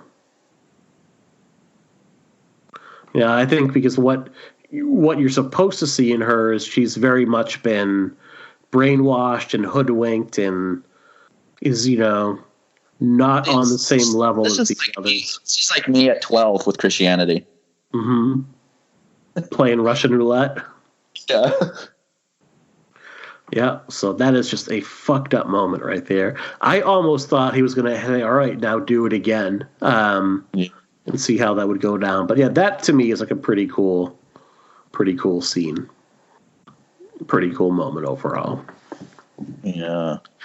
I want to, we'll get to it in a minute. I want to talk about the whole idea of women in refrigerators. And are you familiar with that phrase and that terminology? Okay, so we'll get into that here in a moment after what goes down.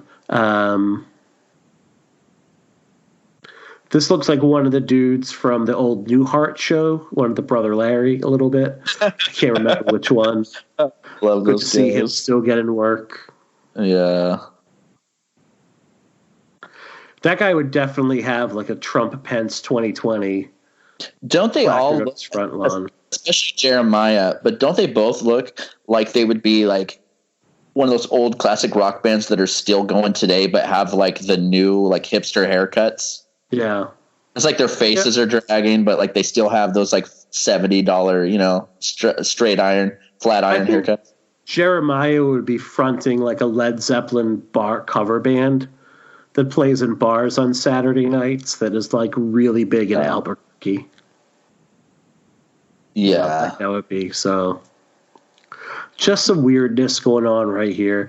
Right now, Jeremiah looks a lot like Jeff Daniels and less like Jeff Jarrett. It's kind of an odd thing there. A little bit of gore going on right there. Don't know how that doesn't kill you, but all right, fair enough. What do I know? Yeah, you do enough of that LSD and cocaine later on in the movie, and that'll keep you going a few days. So.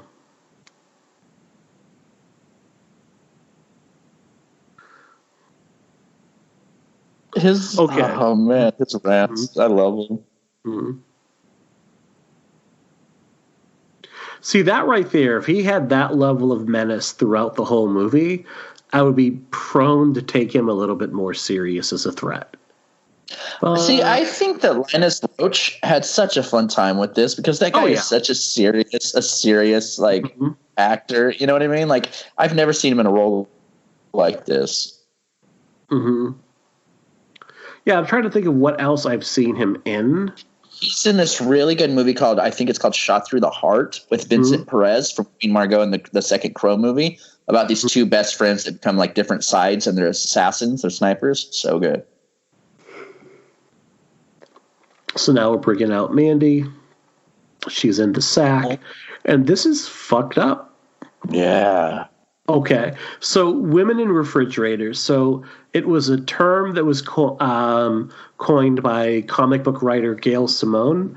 She's written for Birds of Prey, Harley Quinn. She's a phenomenal writer, really bright, really sharp, great Twitter account. She started a website in 1999 as a means to discuss like comic books with her friends and fellow writers.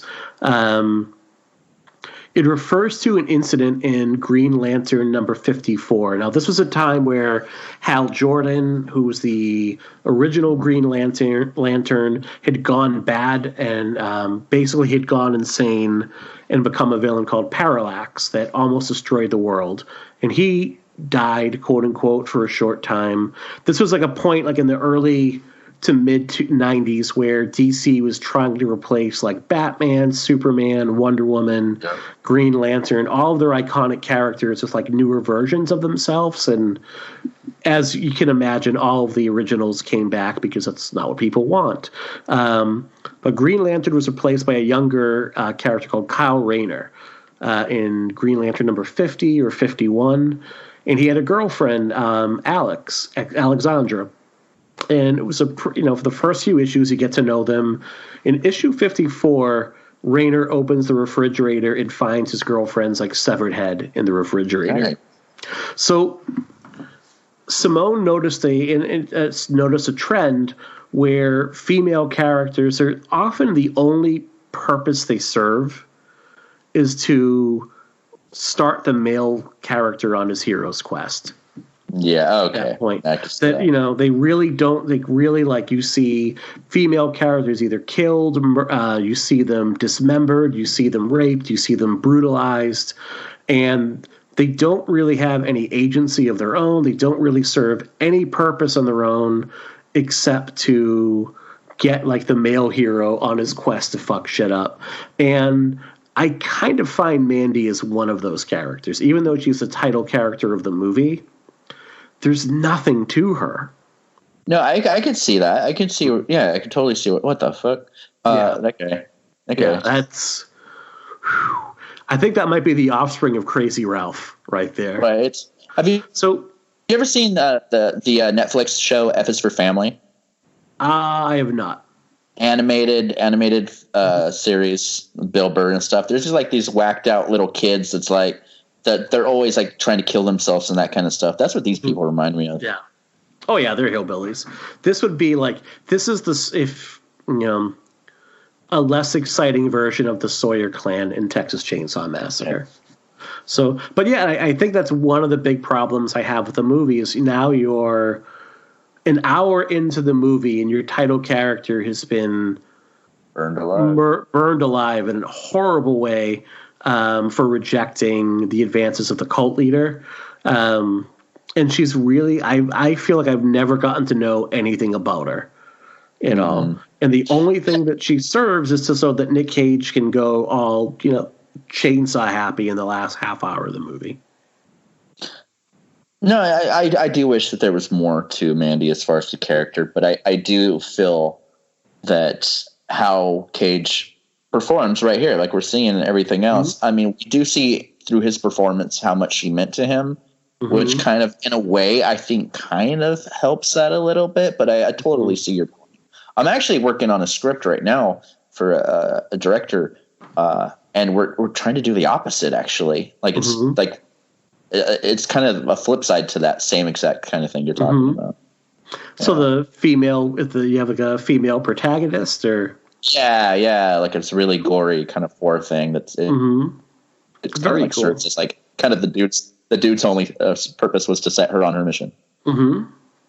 And I'm sure it'll get shit upon by like dude bros on Twitter if it ever becomes a thing. But God love them. God love the dude bros on Twitter. Yes, they're loud. So I think this is the most normal looking shot in the entire movie. Yeah. Oh yeah. This like the way the cinematography and the lighting, it feels like it's out of the remake of Friday the 13th right here. He's been stabbed in the side. Saw his girlfriend burned alive, and he's just looking. Do you think Nick Cage asked to go like full method, and they have to leave him like that for like 12 hours before they shoot the scene that day? We have the rubber or the plastic barbed wire things. No, give me the real ones. Give me the real thing. I'm doing it nouveau shamanic. Yeah, have you heard of that? Here for 6 hours? No. He said that his performances have always been intentional, and he calls his style of acting, he named it nouveau shamanic. Oh my God. That's so fucking tiresome. That's really tiresome right there. I'm into it. What level of famous do you have to get to before people just don't call you out on everything you say is utter bullshit? Well, there was a news thing this week, and I'm not making light of the situation, like Full Moon is obviously doing with Corona Zombies, the movie. But there was that article that Jared Leto was at a 12-day retreat without technology. And basically he came back to a world that has changed because he was in the desert, not talking for 12 days. Oh my God. It's just, yeah. But wasn't he like tweeting during that 12 days he was allegedly away? Oh, I don't follow him. I think someone was like, dude, like this is you 6 days ago tweeting. So yeah. Jared Leto is he's something else. It's just I don't even have a comment. I don't even have a comment for it. Just like you can't see. I'm just shaking my head right now.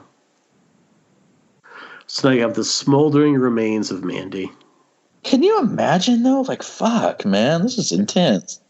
So far, this is a pretty spot on interpretation of that old Barry Manilow song, though. If I remember the lyrics correctly, it pretty much follows the lyrics of that song. Yeah, beat by beat. I love it. Beat by beat, pretty much. Classic Barry. So I was, I think 2004, I was painting this real estate guy's house for him. I don't remember how I got the job. It was a friend of mine. And there was some really awful music playing. And I was joking. I go, man, is this fucking Barry Manilow? Who listens to that? Then all of a sudden I hear the real estate guy from inside, hey, I love Barry Manilow. And I almost got fired over it. Really? Yeah, it was that intense. I was so offended. But you don't like, I kind of also like Barry Manilow's music, man. Yeah, but dude, in 2003, I was like 23. Yeah, I'd be the same thing. That's bullshit. Hey, R.I.P. to the gambler today, Kenny Rogers. Oh, shit, right? No more. you see the video of Dolly Parton? Yeah, it was very sad. Right. So I also watched the Kenny Rogers Jackass, which was on Mad Men. I had never even heard of that before, and it was brilliant. And apparently he was a big fan of it. He was like, this is great. So Kenny Rogers, the gambler, Nick Cage in his underwear. Yeah, turning point for the movie. I love the bathroom scene. Okay. I think the first time I watched the movie, it's when I tapped out. I'm like, nope, I think I'm done here. I think this is where I went from like, I'm really not really digging this movie very much to when I got like viscerally angry at the movie. Oh. And it's coming up here in a moment. So he's got his favorite shirt, number 44. Yeah. I wonder if that's a reference. Oh, here it is. I fucking hate the Cheddar Goblin. The Cheddar Goblin. See, a little trivia. Originally, it was supposed to be the Feta Goblin. No, I'm just kidding. Stop. This is so stupid. I mean, like, this is so out of place within this movie. And you're supposed to have this, like, really serious moment. And now you have this, like, vomiting this creature that, like, vomits mac and cheese. But it is kind of funny. Like, you had this catastrophically awful thing happen, and he's so delirious that he's just, like, entranced by this Cheddar Goblin commercial. Mm-hmm. Like, he doesn't know how to react. Like, he just saw his partner's ashes, you know? Right. But I just think that it's I don't know. I just found that it just undercuts that scene so much. I think that's the point where I went from being like not really feeling this movie to, you know what, now I'm angry at this movie at this point. So you don't Cheddar Goblin shirt? No, I do not want. And the fact that like Twitter collectively lost its mind over Cheddar Goblin like it was Baby Yoda. I missed that. Yeah, they were like, this is the greatest thing. I'm like, oh my fucking God, you people they're the worst. They're the absolute worst. So I think that part of the reason we get things like Donald Trump is because of film Twitter, is because we get these people that are like so fed up by the bullshit of those people. They're like, I'm going to vote for this moron because I just don't understand the younger generation with their hot takes on the Cheddar Goblin. I really do think that. I know this movie came out in 2018, but I think people knew that people would. I don't know. I don't know where I'm going with this at this point. It's 11 o'clock here. I'm fucking tired. There is another 50 minutes of this movie. God, I love this. I'm delirious at this point. This is gonna be me. This is gonna be me in 2 weeks. Mm-hmm. If this shit gets any worse as far as like our society, this is me. So the closed captioning right now just says groaning, and I'm like, I'm right there with you, Nick Cage. Right there with you right now. So, oh man, see, this is him cracking. This is him cracking, and he never comes back from it. Never comes back from it. But he is downing that vodka, and he did this in 2 takes. Mm-hmm. Nick Cage doesn't strike me as the kind of guy that asks for a lot of takes. Basically. So no, I think we got it. I love it. I love it. The only thing that would have been better right here is if he like actually dropped trow and took a shit without having, and you just like it got quiet and you heard a little plop. That's all that would make this better right now. So now you have Cage going full Cage, but it makes sense within the context of what we've seen. So not going to argue against it right here, but this is like peak Nick Cage being Nick Cage right here. I don't even think he's acting right here. I think he just realized that like that he had an adjustable rate mortgage. Yeah, he just learned from his accountant that he had an adjustable rate mortgage on his 12th castle, and that the rate went up 5 points, and he's going to pay an extra $50,000 a month in mortgage. And Pano said, "Roll film." So I think that's what happened here. He had to pay rent on his Egyptian tomb that he owns. I can't believe how much money Nick Cage has pissed away over his lifetime. That unfathomable to me how you can not only make that much money, but that is living though. That is living. Yeah, it's not living responsibly, but it's living. I guess And he then owes like alimony on his Ford. Like, remember, Nick Cage got married to someone he met last week, and then a week later, Nick Cage divorced. I can't remember which of his wives it was, but he said that one of them like made him sell his comic book collection, and he had like the first appearance of Superman. Like he had That might have been Lisa Marie. That might have been Lisa Yeah. Marie Presley. I have a feeling it might have been. I could be wrong, but listeners, if we're wrong, please tweet at us. Let us know. Yeah. So here we have Bill fucking Duke right Yes. here. Commando, Oh, I love Predator. Bill Yeah. Duke is the man. Looking a lot like Scatman Carruthers in Yeah. The Shining right here. Like when I'm like, wait a minute, isn't Scatman Carruthers like dead? And I'm like, nope, it's Bill fucking Duke. Speaking of Scatman, like I forget the actor's name, but whoever played him in Doctor Sleep, god damn, it was good. I still need to see Doctor Sleep. I would think I'm recommend just the director's cut. Yeah. Because, see, the theatrical is great, but the director's cut is seriously one of the best films I've ever seen. I've heard that the director's, as good as the theatrical is, the director's cut does add a lot more to it overall, even though it's like close to 3 hours. Dog whimpering, doggy, I'm right there with you too right now. Jesus freaks, I love that. Shouldn't everybody be hunting Jesus freaks? And then DC Talks of Jesus Freak should start playing. Absolutely. Oh, man. I just took a swig of Weegoed ginger ale. That was a bad idea. Now you're high like Red is. Oh, maybe. There are a lot of people right now using this downtime to like trying experimenting with mushrooms. Really? Yeah. A lot of people I know are like doing shrooms for the first time while they're locked down. And I don't know if I'm that kind of person.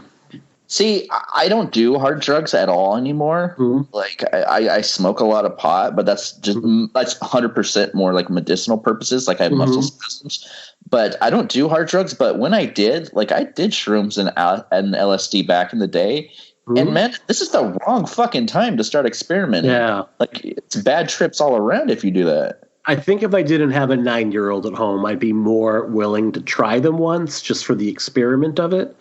But yeah, right now I don't think that's not going to be me. Well, I love people that don't do any kind of drugs. I like that they're, even maybe flirting with like the softer ones. Like I saw my friend Aaron Pruner was talking about, I don't do weed, but I'm thinking about ordering edibles. It's like, that's a speed maybe, shrooms and acid, probably not.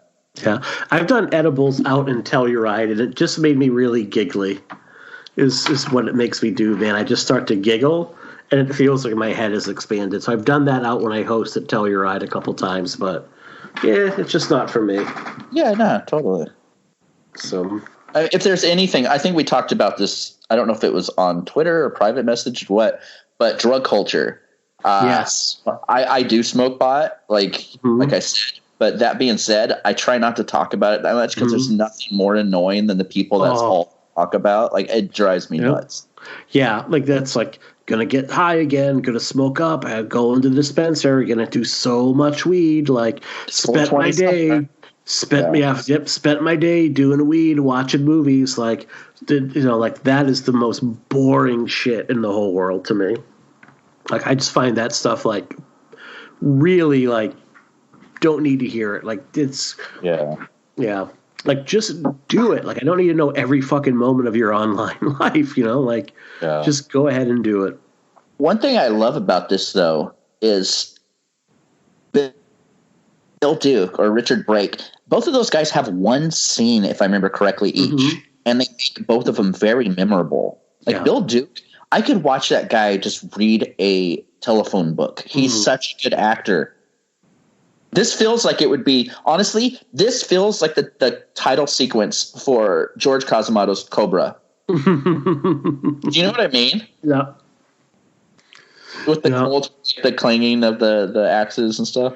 Where is he right now? I don't know. Just like who has like an axe smelting, and like good for him to know like one day shit's gonna go down, and I'm gonna need to smelt an axe.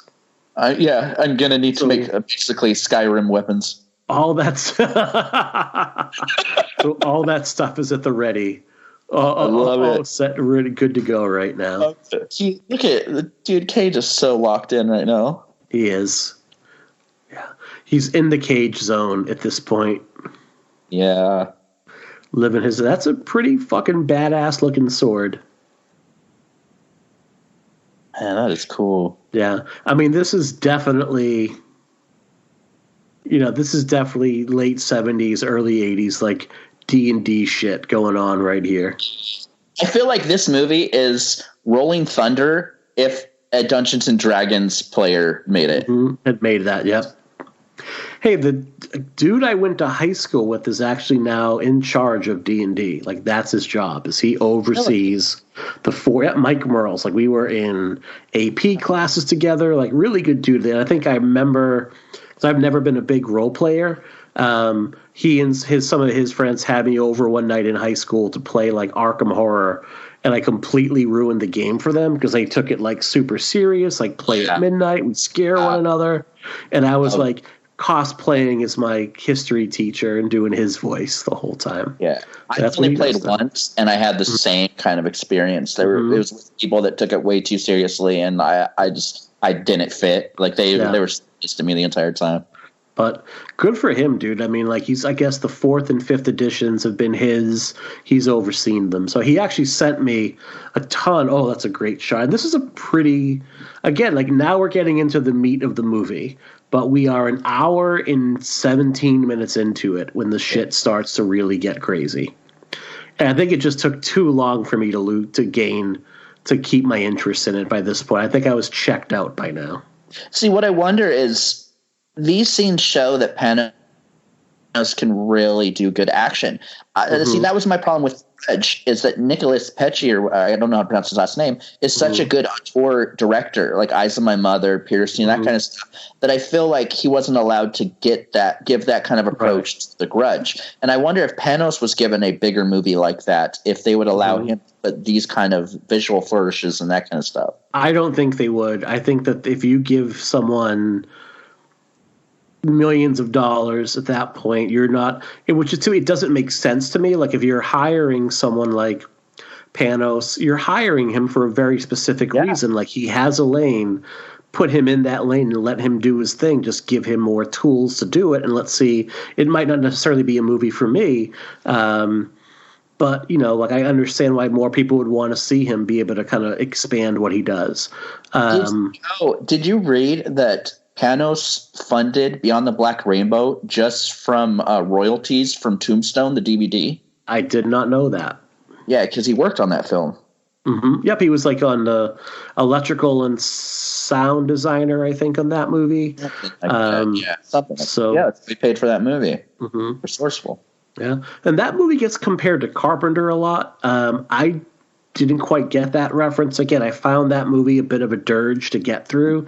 Very beautiful to look at once again, but I think when people and they specifically referenced Halloween and how Halloween like really builds on slow tension. But to me, like Carpenter's movies, even when they're a slow burn, they're always moving forward. They're always like there's like a propulsiveness to the movies overall, where these, Mandy and Beyond the Black Rainbow, they're a lot more languid in their pace. They're a lot more willing to kind of just sit with things much, much, much longer than you would get in, like, say, a more mainstream movie. I feel like a lot of this one's compared to a lot of those more visual films, like Upstream Colors or things like that it's like % visual. But I think films like this and kind of A Ghost Story, those movies that are more, I think, visual than kind of plot based, I like them. I like them a lot. And I could see this as something you could throw on in the background with no dialogue as you're kind of milling about and would hold people's attention. Yeah. Oh, this part, man. So we're getting into like the Act 3 now, and I think this is what I signed up for. Yeah. The last still came a little too late. I just felt like by this point it had come way too late for me, and I was checked out. at this point. I mean, because this, again, pretty badass scene right here. Nick Cage, going to use that thing he's handcuffed to. The way he delivers this reminds me of Face Off when he's trying to act like the John Travolta character in jail. You know? I love it. Is that a mask? Are we supposed to think that's a mask that dude's wearing, or is that his face? I don't know. God, he's so good in this. I don't know what they are. I'm confused, and like I don't pretend to fully get this movie because I don't. Like I can follow the plot, but I have. Oh my God! Like I don't get this movie, but that's part of the charm for me. Is I don't need to get it. I just enjoy watching it.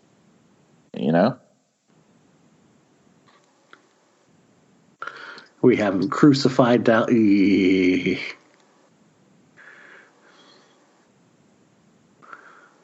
That's just messed up. Yeah. Yeah, these guys definitely aren't subtle. Nope. There is a lot of Christian imagery going on in this movie. I feel like Lee Winnell and Carrie Elwes would be in that room at some point, too.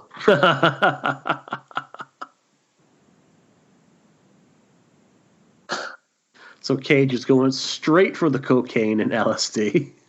J.J. Abrams walked in the room right now. He's like, hey, what the scene needs. J.J. Abrams walks into this room fully erect right now when he sees that. Full like he's hard right now. God.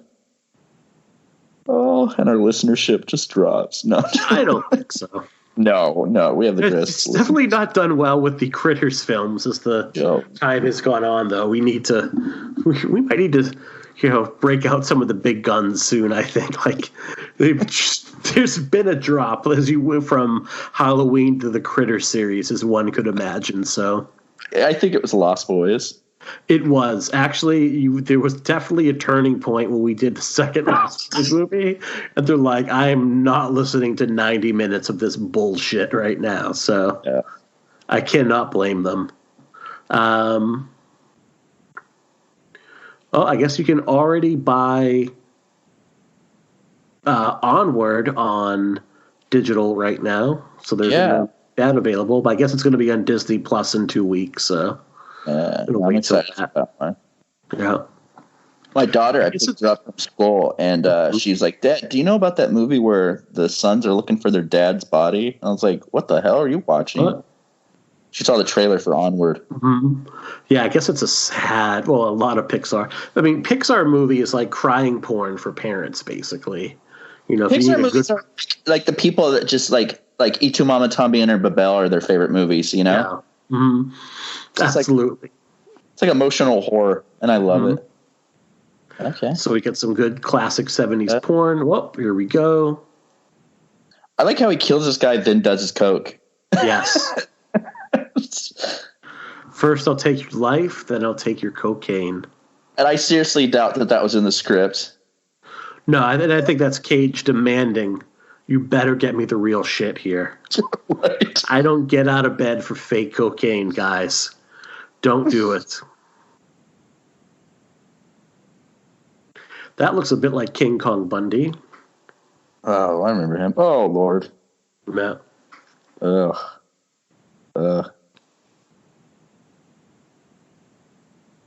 And again, not bad. Like the sea right here, not terrible, but it just,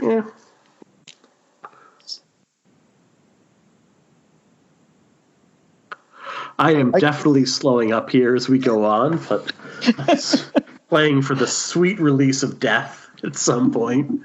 Right. So I'm gonna... What's caught your funny there? Brilliant. You ripped my shirt. My shirt. Well, I will say this. I would watch make Nick Cage the bad guy in the next John Wick movie. Please. All right, that is a lot of cocaine. Oh my God. That's a lot of cocaine. Jesus, man. That would kill. That is like one night on the No Effects tour bus right there. Yeah. Oh, jeez. So I was recently watching.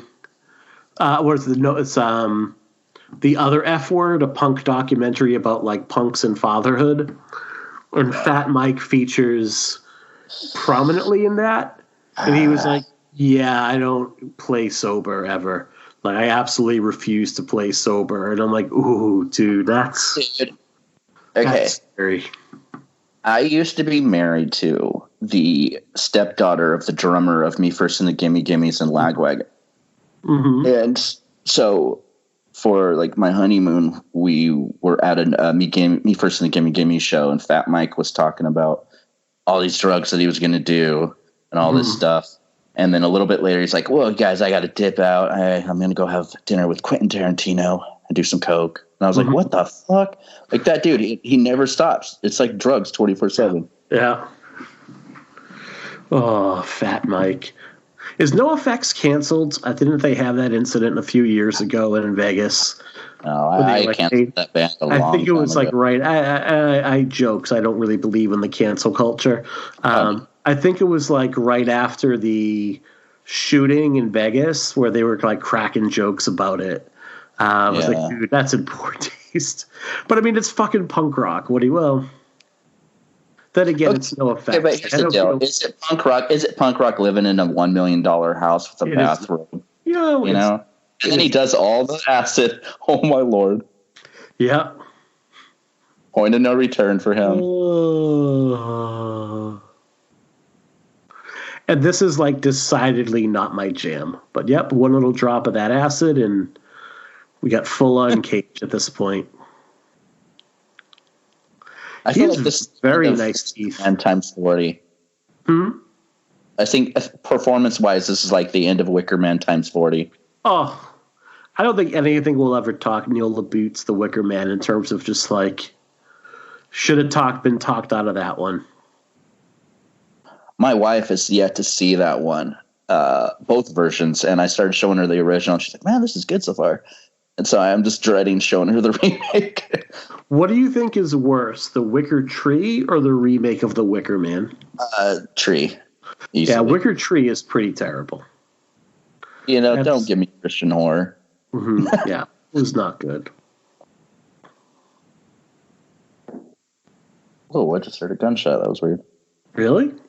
I don't even live in the ghetto. Oh, man. I thought you were out of the ghetto. I am. That's what I'm saying. I don't even live in the ghetto anymore. Jesus, they're following you, man. Yeah. So, like, visually, I just think Cage looks so cool. What's this guy doing? What is this guy doing? Pulling an arrow out of his throat. He shot. Yeah. See, I would give up if I got shot in the throat with an arrow, Yeah, it'd be like I had a good run. I had a good run. My time's done. We got 50 shows in. Pull the arrow out. I don't think you get... See, they have to be get a lot of choices. Like, if you're shot in the throat with an arrow, whether or not you are going to be able to, go on or not. Yeah. This is cool. Now we have our chainsaw scene, so... They have to be supernatural. I mean, you got shot in the throat with an arrow. Yeah, possibly. I was reading an interview, and Pano said that kind of the basis of this movie started with like an idea. He'd said this idea, chainsaw fight, and where do you go from there? Like, I think the idea kind of started with a chainsaw fight.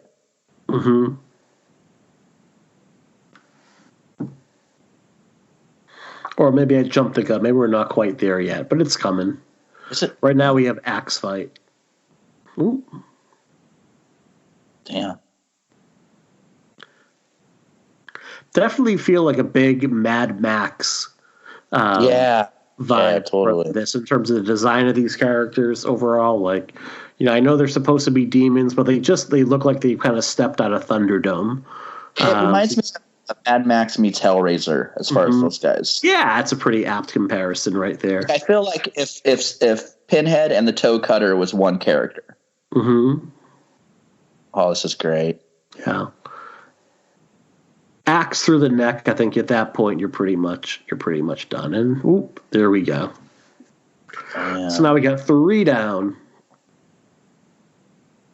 See, I just want Down with the Sickness to start playing right God, now. no. I hate that song. No. There is never a good time. Oh, no, I'm not serious. So here's my issue with the movie over what it boils down to while we get a little bit of a moment right here. I think what it boils down to is like you're promised a nonstop Nick Cage bloodfest, right? But it takes way too long to get to the bits we're seeing right here. So, and I think I've used this analogy before, listeners, so forgive me if you've heard it. Mm-hmm. But imagine you're going out to a restaurant right now, and on that menu, you're promised the world's greatest chocolate cake. It's a dessert that has like years of history behind it. It's been the specialty. People travel to your city from states away to go to this restaurant just to order this cake. It's so good that you would push your grandmother, your beloved grandmother, down a flight of stairs to get a giant slab of it. But imagine before you can order that cake that this restaurant has this very weird rule where you have to eat their Brussels sprouts. And it's not just... And I don't mind Brussels sprouts, but in general, people don't substitute the vegetable of choice that you don't like here, whatever that happens to be. And you have to basically eat like, I think they called it in the Great Outdoors, the 96er. It was like a 96-ounce piece of steak. You have to eat the equivalent of the 96er to get this cake. And I'll wrap this up because I know Richard Brake's coming on screen. So you go ahead, you eat all those Brussels sprouts, you order that cake, and they bring you out like a thimble-sized portion of cake. That's how I feel about this movie. I had to sit through eating 6 pounds of Brussels sprouts to get to the dessert. And the dessert is Nick Cage going full-on Nick Cage. Yeah, but those Brussels sprouts are foreplay, Mike. They're foreplay, and that thimble is the payoff. Oh, my Lord. Brussels sprouts, they don't go down good. They just don't. They're bland. There's no flavor to them. I got green bits of shit in my teeth. Oh, the man right here, Richard Brake. So what is this character's deal in this? He's the chemist. He's the one that makes the LSD. Okay. But he's not necessarily part of their gang. No, he just makes the acid. He just makes the acid. So Cage lets him live because he wants more of that shit later on. Yeah, and he's Richard Brake. He's Richard Brake. You know what's funny is, every spouse typically has like those celebrities or whatever that they're, have crushes on. My wife has 2 of them, and they're not traditional, leading men type. My wife, her biggest crushes are Mark Duplass and Richard Brake. Oh, jeez. I can see Duplass, but anytime that we watch a Richard Brake movie, she'll just look over at me and I'll just like shoot her dagger eyes like I'm turning this movie. Yeah, my wife is Jensen one of the nicest dudes ever. Oh, really? My wife is super into Jensen Ackles. Nice.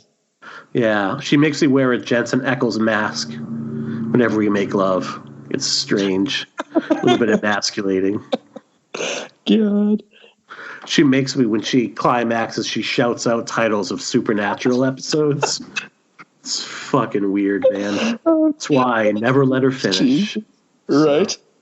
There's a tiger. As you do, there's a tiger. Yeah. So, just kind of... Richard Brake, to this day, I think is one of the nicest people I've ever met, though, at conventions. I met him last year, and he was so incredibly nice. And then I met Nick Cave later that day in Hollywood. Oh, I remember those pictures, yeah. Richard Brake sent me a direct message saying, "You're the second person I know this week that saw Nick Cave." You know me now?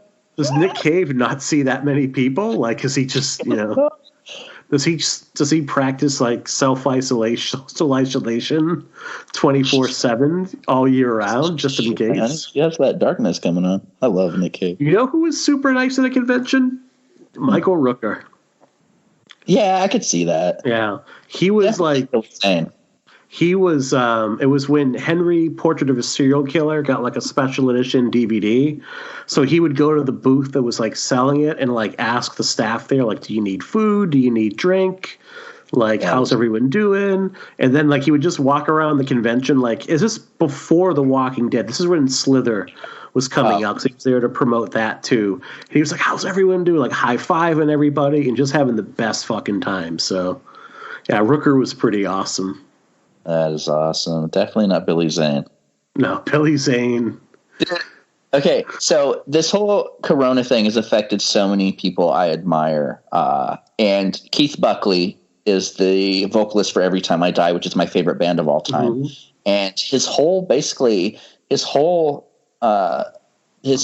job is, he can't tour. He can't make any money, no source of income other than like a Twitch channel. So he put himself on that Cameo site. It's called Cameo, I think, where you could kind of book someone to say hi to a friend or some shit like that. Mm-hmm. And I was seeing, I was looking at it because I was going to, when I get paid, I was going to shoot something his way, just, I don't know, like something for a friend or something, like just to, kick some money his way. And I was just like casually browsing other people. And like Keith Buckley's like, okay, $30, I think $25-$30 he'll do it. There's other people like $10, something like that. Billy Zane is on there and he will send a greeting to your friend. $500. Jesus. That's insane.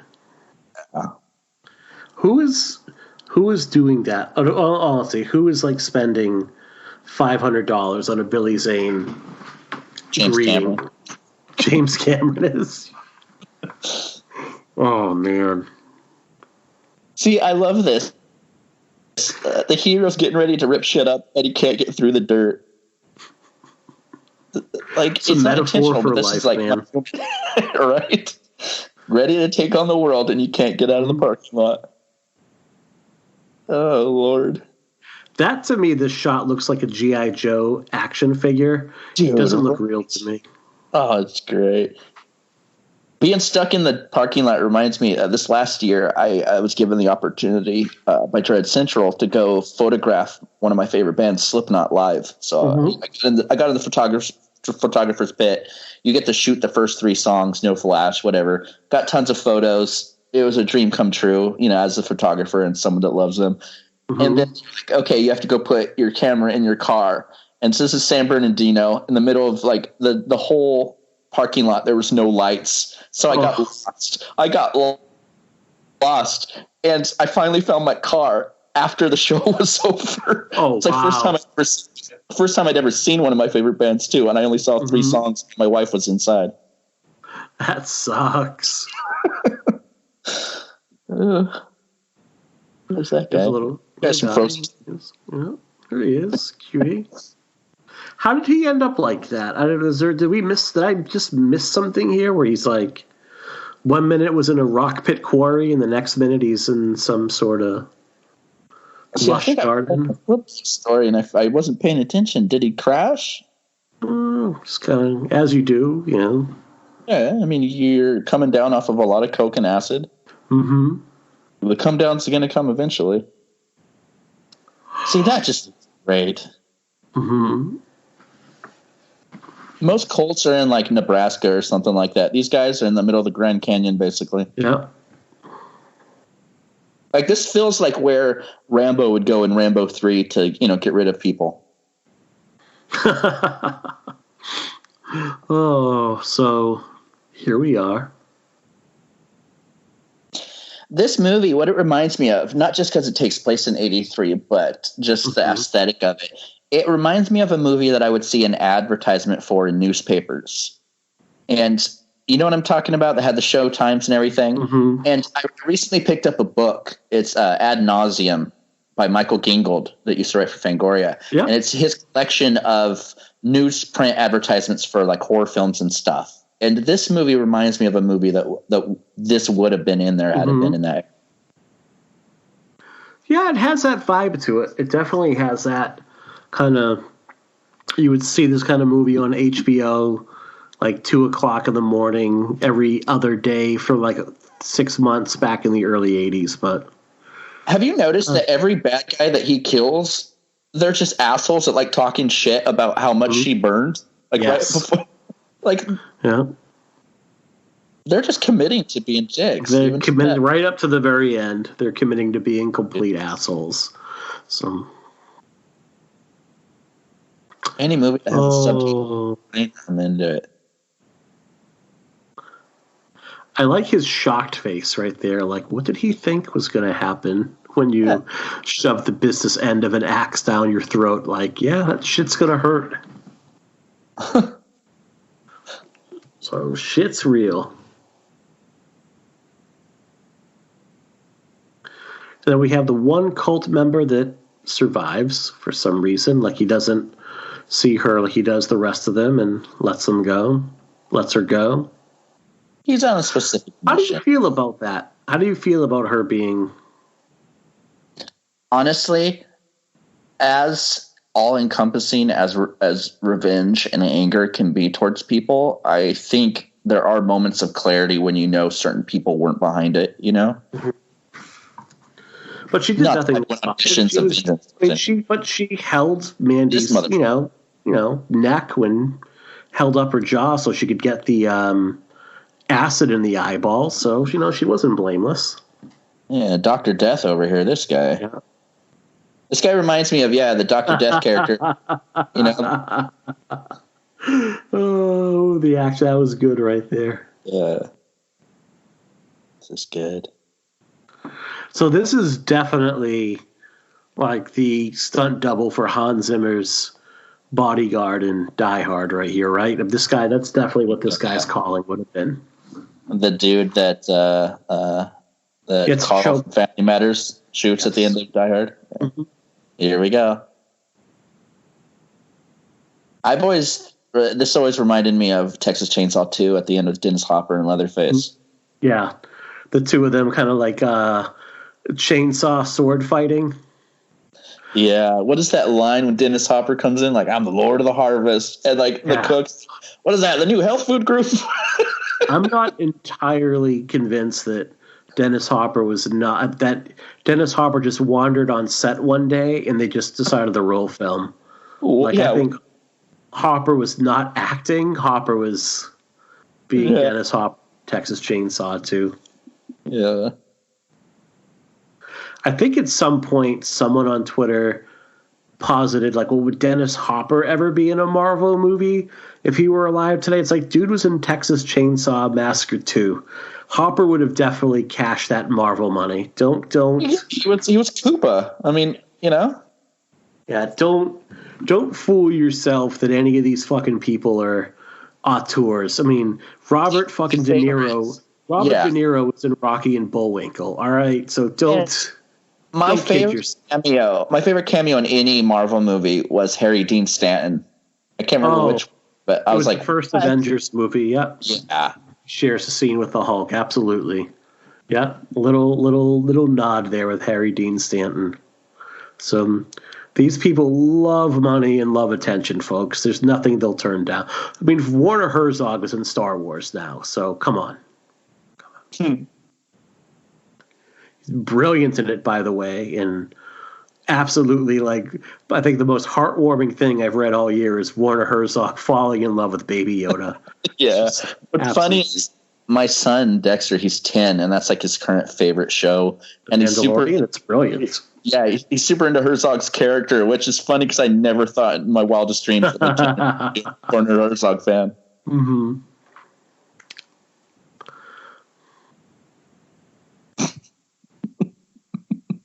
He looks like he should be a Pro Bowler. He looks like he would be the bouncer in Roadhouse. You mean Patrick Swayze? He does not look like Patrick Swayze.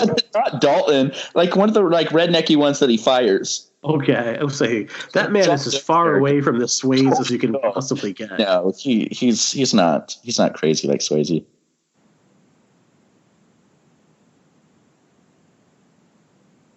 That's a shitty way to go. Oh man, that is a great way to go. That's like straight out of a Hatchet movie. Yeah. I mean, there is some fantastic gore in the last 20 or so minutes of this movie. So we are coming up near the end. Oh my goodness, we have 15 minutes left minus credits. So we are definitely not. Yeah. Definitely not sticking around for the credits. Here we go. I will say I'm enjoying talking about this movie more than I am See, what's funny is I was so scared. Even like before I came up here and set up, I was telling my wife, I was getting everyone situated. I was telling like, man, I'm scared. She's like, why? And he goes, because Mike hates this movie. Like, is he just gonna like, I wonder if he's just gonna hate this experience. Like, but this is so much fun. This is what we do. So trying to be respectful. Same picture of this right here. It's also near midnight here, and I am fading like a motherfucker right now. So you need that LSD and cocaine. Oh my God! Someone needs to bring me something to snort. I don't care what it is at this point. I need something. Oh, it is bad. So before we get to the clown, one more Jeff Jarrett story here. So Jeff Jarrett eventually went to the WCW, where he won the WCW World Heavyweight title 4 times between 2000 and the company's 2001 demise. It was one notorious angle was he basically was wrestling Hulk Hogan at a pay-per-view. The bell rang, Jarrett just lay on his back, and Hogan covered him and took the belt. And at that point, at the time, the WCW head booker, Vince Russo, notorious asshole, came out and basically got on the mic and did a worked shoot promo where he basically called out the Hulkster for being a selfish egomaniac, over-the-hill prick, holding everyone down, all of which is true, by the way. But it was like considered like one more nail in the coffin of WCW overall. Jarrett would get himself over by saying things like slap nuts and breaking guitars over people's heads. He would have shirts made with slap nuts on it. It's just ridiculous. When WCW folded, McMahon, who remembered being held up for $300,000, basically said there's no fucking chance I'm hiring Jarrett back into the fold. So Jarrett went on to found TNA Wrestling, who would do things like 6-sided rings. And the other thing I would say Jarrett's known for would be stealing Kurt Angle's wife from him, and going on to like take Karen Angle as now Karen Jarrett, basically. In 2018, Double J Jeff Jarrett was inducted into the WWE Hall of Fame. And I think he might work behind the scenes for them now, but I always thought he was a piece of crap. After a while. What's that? It sounds like McMahon has gotten soft. I mean, he's kind of buried the hatchet with a lot of people in the last few years. He's old. He's so old and out of touch at this point. Basically, eventually bury it with Warrior. I think anyone who comes back and kisses the ring gets, in Vince's mind, he's like, I won. You came back. I won. Warrior came back. He did his Hall of Fame speech, which did not include the phrase, queering doesn't make the world go round. The Ultimate Warrior is a complete piece of shit as a human being. Yeah. And then he died 2 days later. Like, he did this weird speech on Raw about, like, the Warrior's final breath, and then that night had a heart attack and died. And he is not missed by me. I said he went into parts unknown. He went into parts unknown at that point. You are right. But, yeah, it was bizarre. Like, gave this long, rambling speech like, oh, here we go. Speaking of long and rambling speeches, we have Jeremiah back on screen. There's nothing long about this. Fucking a wall, basically. He is fucking a wall right now. Jeez, well, God is in that room, Yeah. Like, what room is this? Like, what purpose does this room serve? Seems like the season finale of True Detective. Mm-hmm. This is, Yeah. Yeah. Another severed head. Man. The lighting. Yeah. He kind of looks like the drummer of Zombies band right now. Mm-hmm.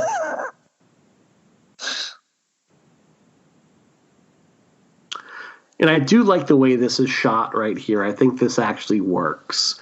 With it, the lighting going in and out like that, I do appreciate how that works. God, man, give Panos the Texas Chainsaw movie already. I don't know, man. I think that is just one of those franchises that, I think it would be Yeah, I don't think I could do a Texas Chainsaw with Panos. I mean, you gave it to the guys from Inside that made the goriest, bloodiest, most fucked up horror movie. A movie that was so fucked up. Like, we had our condo in the town we used to live in. We owned a condo that was on like the second floor. And you had to go through like 4 different doors to get in. I made it a point to lock every fucking door in that house because that movie fucked me up so bad. And they couldn't really.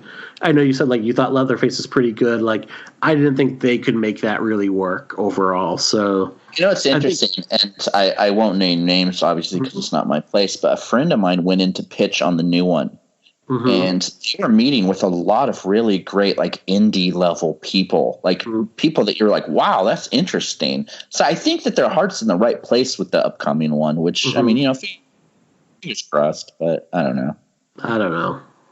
I think it's time for some new icons. I think that, I agree. Just like the Universal monsters had their day, then you had your like Freddy and Jason and Michael. You know, now we need to maybe work on creating. Like the school I work at, like the 8th grade kids have no idea who Jason Voorhees is. Oh Lord! I mean, service. Yeah, that's weird. So here we go. Yeah, here we go. I've never wanted a villain to just get his head crushed as much as this kid. He's like, I'll suck your dick, which is like, I don't think Nick Cage was asking for that, like, why would you lead with that? No, I don't think he's leading. Did you ever read the comic book Batman the Cult? No, it's pretty good. That's what it is really good. It was a cult leader who looks very much like Jeremiah, and this like takes over Gotham. Batman, I think, is like drugged and falls under the guise of the cult for a bit, and then at the end of the 3-part thing, like he basically like beats the shit out of them in front of all the members. They disperse. It kind of reminds, like the end of this reminded me of Batman the Cult. Yeah, this is a pretty fitting end to a pretty shitty villain. So yeah, all bombast and bravado up to the very end. So. But I do like the way this like this last bit here is shot. So I'm your God now. Like that reminds me a little bit of A Nightmare on Elm Street. Like this is God. So I quote that to my 4-year-old all the time, and he laughs. Very good. Very good. little bit of Friday the 13th Part 3 homage there with the eyeball popping out poorly. Yes. When are we covering Elm Street? Dude, any day. So we might look at that after Aliens at this point. Yeah. I think that out of all the big franchises, the Friday, the Halloween, Texas Chainsaw, Elm Street is the most they have the highest ratio of great films overall. Really? That's interesting. I'm excited to talk about those. Yeah, because I think you're not a big fan of those overall. See, when growing up, I was just as big of a fan of those as I was Halloween and Friday the 13th. I think it's just within the last few years that they just don't do as much for me. Yeah, I mean, you've told me that Wes Craven is a hack and privately. I love Wes Craven. And Robert Englund can't carry Jackie Earle Haley's jockstrap as far as portraying Freddy goes. Lord, listeners, please don't kill me. I did not say that. So, yeah, you're like, Wes Craven, more like Wes Loser, I think was your quote, I think, in a DM. So, more like I'm Craven's better movie. No, I'm just kidding. Oh, God. Oh. So, what I love about, actually, I'm like one of the people that doesn't like New Nightmare, was like how he openly shits on every other Elm Street movie that wasn't his. It's just a total dick move. Like, I love it. So now we have the end of Midsommar without the birthday suit. Yeah. I've always said if you take the drugs out of Mandy, you still have a 5-minute movie. You have a great short movie. You beat me to it. Mm-hmm. The imagery, man. Love it so much. Look at that. I want that on a poster. We could probably screenshot it. Now we're walking backwards. There's actually a very good Mondo poster that looks exactly like that for Lords of Chaos that I own. It's in my room right now. Yeah, exactly like that. How does one get their hands on Mondo stuff? I love Mondo's work. They announce a poster and they say it's going to be on sale tomorrow at a random time. And basically you have to wait by your computer and refresh until it's available. And then you buy it and you have to buy it immediately. Like I've lost things out, like sold out in 2 minutes when they're online. It's taken me so many times. I hate that model. I wish they would just do like, it's going to be available for 2 days. They've some of them. Yeah, I got a Dark Knight Rises poster from them. It was a time release, which that's cool. Yeah. So now we have a green filter. Yeah. Back to blue. Blue. It's like an Adam Lambert video. So is this him like thinking back to the first time he's seen her? I'm guessing that's what that is. Probably why he put the shirt on. See? Oh, God. Fuck The Notebook. He looks so sad. Sad Nick Cage. That's how he was before Mandy came in the picture. Which is why this was important to him. Mm-hmm. That's his I Love Suspiria shot. Yeah. Another movie I've never been able to get through. See, I was nervous about that because I showed my wife the remake of Suspiria first and she loved it. And I was like, are you ready to watch the original? Yeah. Nothing like that one. And she loved both of them. But yeah, I love the remake. I thought the remake was brilliant. That's good. Awesome. Yeah, I'm a huge fan of that one. So I'm sure we'll cover both of those at one point. Maybe we'll do like a mega remake versus original episode and just cover them in one shot. So this is like a fucked up shot. Like, what is going on here? His brain is fried, dude. Yeah. Cars, I don't think that car's moving. Oh, yeah, it is. Yeah, like there is no coming back from this night, basically. Like that right there. That is the kind of look that I give up. If you put a big plate of bin now, he's just like, yep, driving alone. And that's what's sad about it. I thought for some reason like she had actually come back somehow, some way through the power of Coke and LSD. She had come back, but nope. There is no coming back from this night. No. I wonder if he's going to shack up with Bill Duke. Oh, I hope so. That'd be a good buddy cop movie. So, listeners, we hope you've enjoyed our fan commentary on Mandy. I think I was fair, tough but fair in this movie overall. We hope we've learned a little bit, you've laughed a little bit, you've loved a little bit. So, perfect. What are your final thoughts, Jerry? God, I fucking love movies. Honestly, I love this movie so much, and watching this movie, it just reminded me why I love it. I love it. I love it. And you know what? I think you had some very good and valid points, and I honestly, this was so much more positive than I thought it would be. Oh, yeah. I think we always try to approach these things from a place of positivity. I mean, it's no Bangkok Dangerous in terms of Nick Cage performances. It's no Pay the Ghost. But yeah, it's I think more enjoyable to sit here and talk about the movie than sit alone. And I think when this goes up, maybe we'll pick a night and we will maybe do a tweet along. Maybe people can listen to our commentary and we'll do a little tweet along, and people can tell me how wrong I am about this. But until then, listeners, thanks so much. Hopefully everyone is staying safe, staying indoors, washing their hands and doing their best. I know it's a crazy fucking time right now, but we want to bring you guys a lot more content during this to hopefully get you through it. So on behalf of Jerry, everyone have a great night. All right, man. I am going to bed. Yes. That's fine, man. Actually, who am I kidding? I'm going to play BioShock in the basement. Right.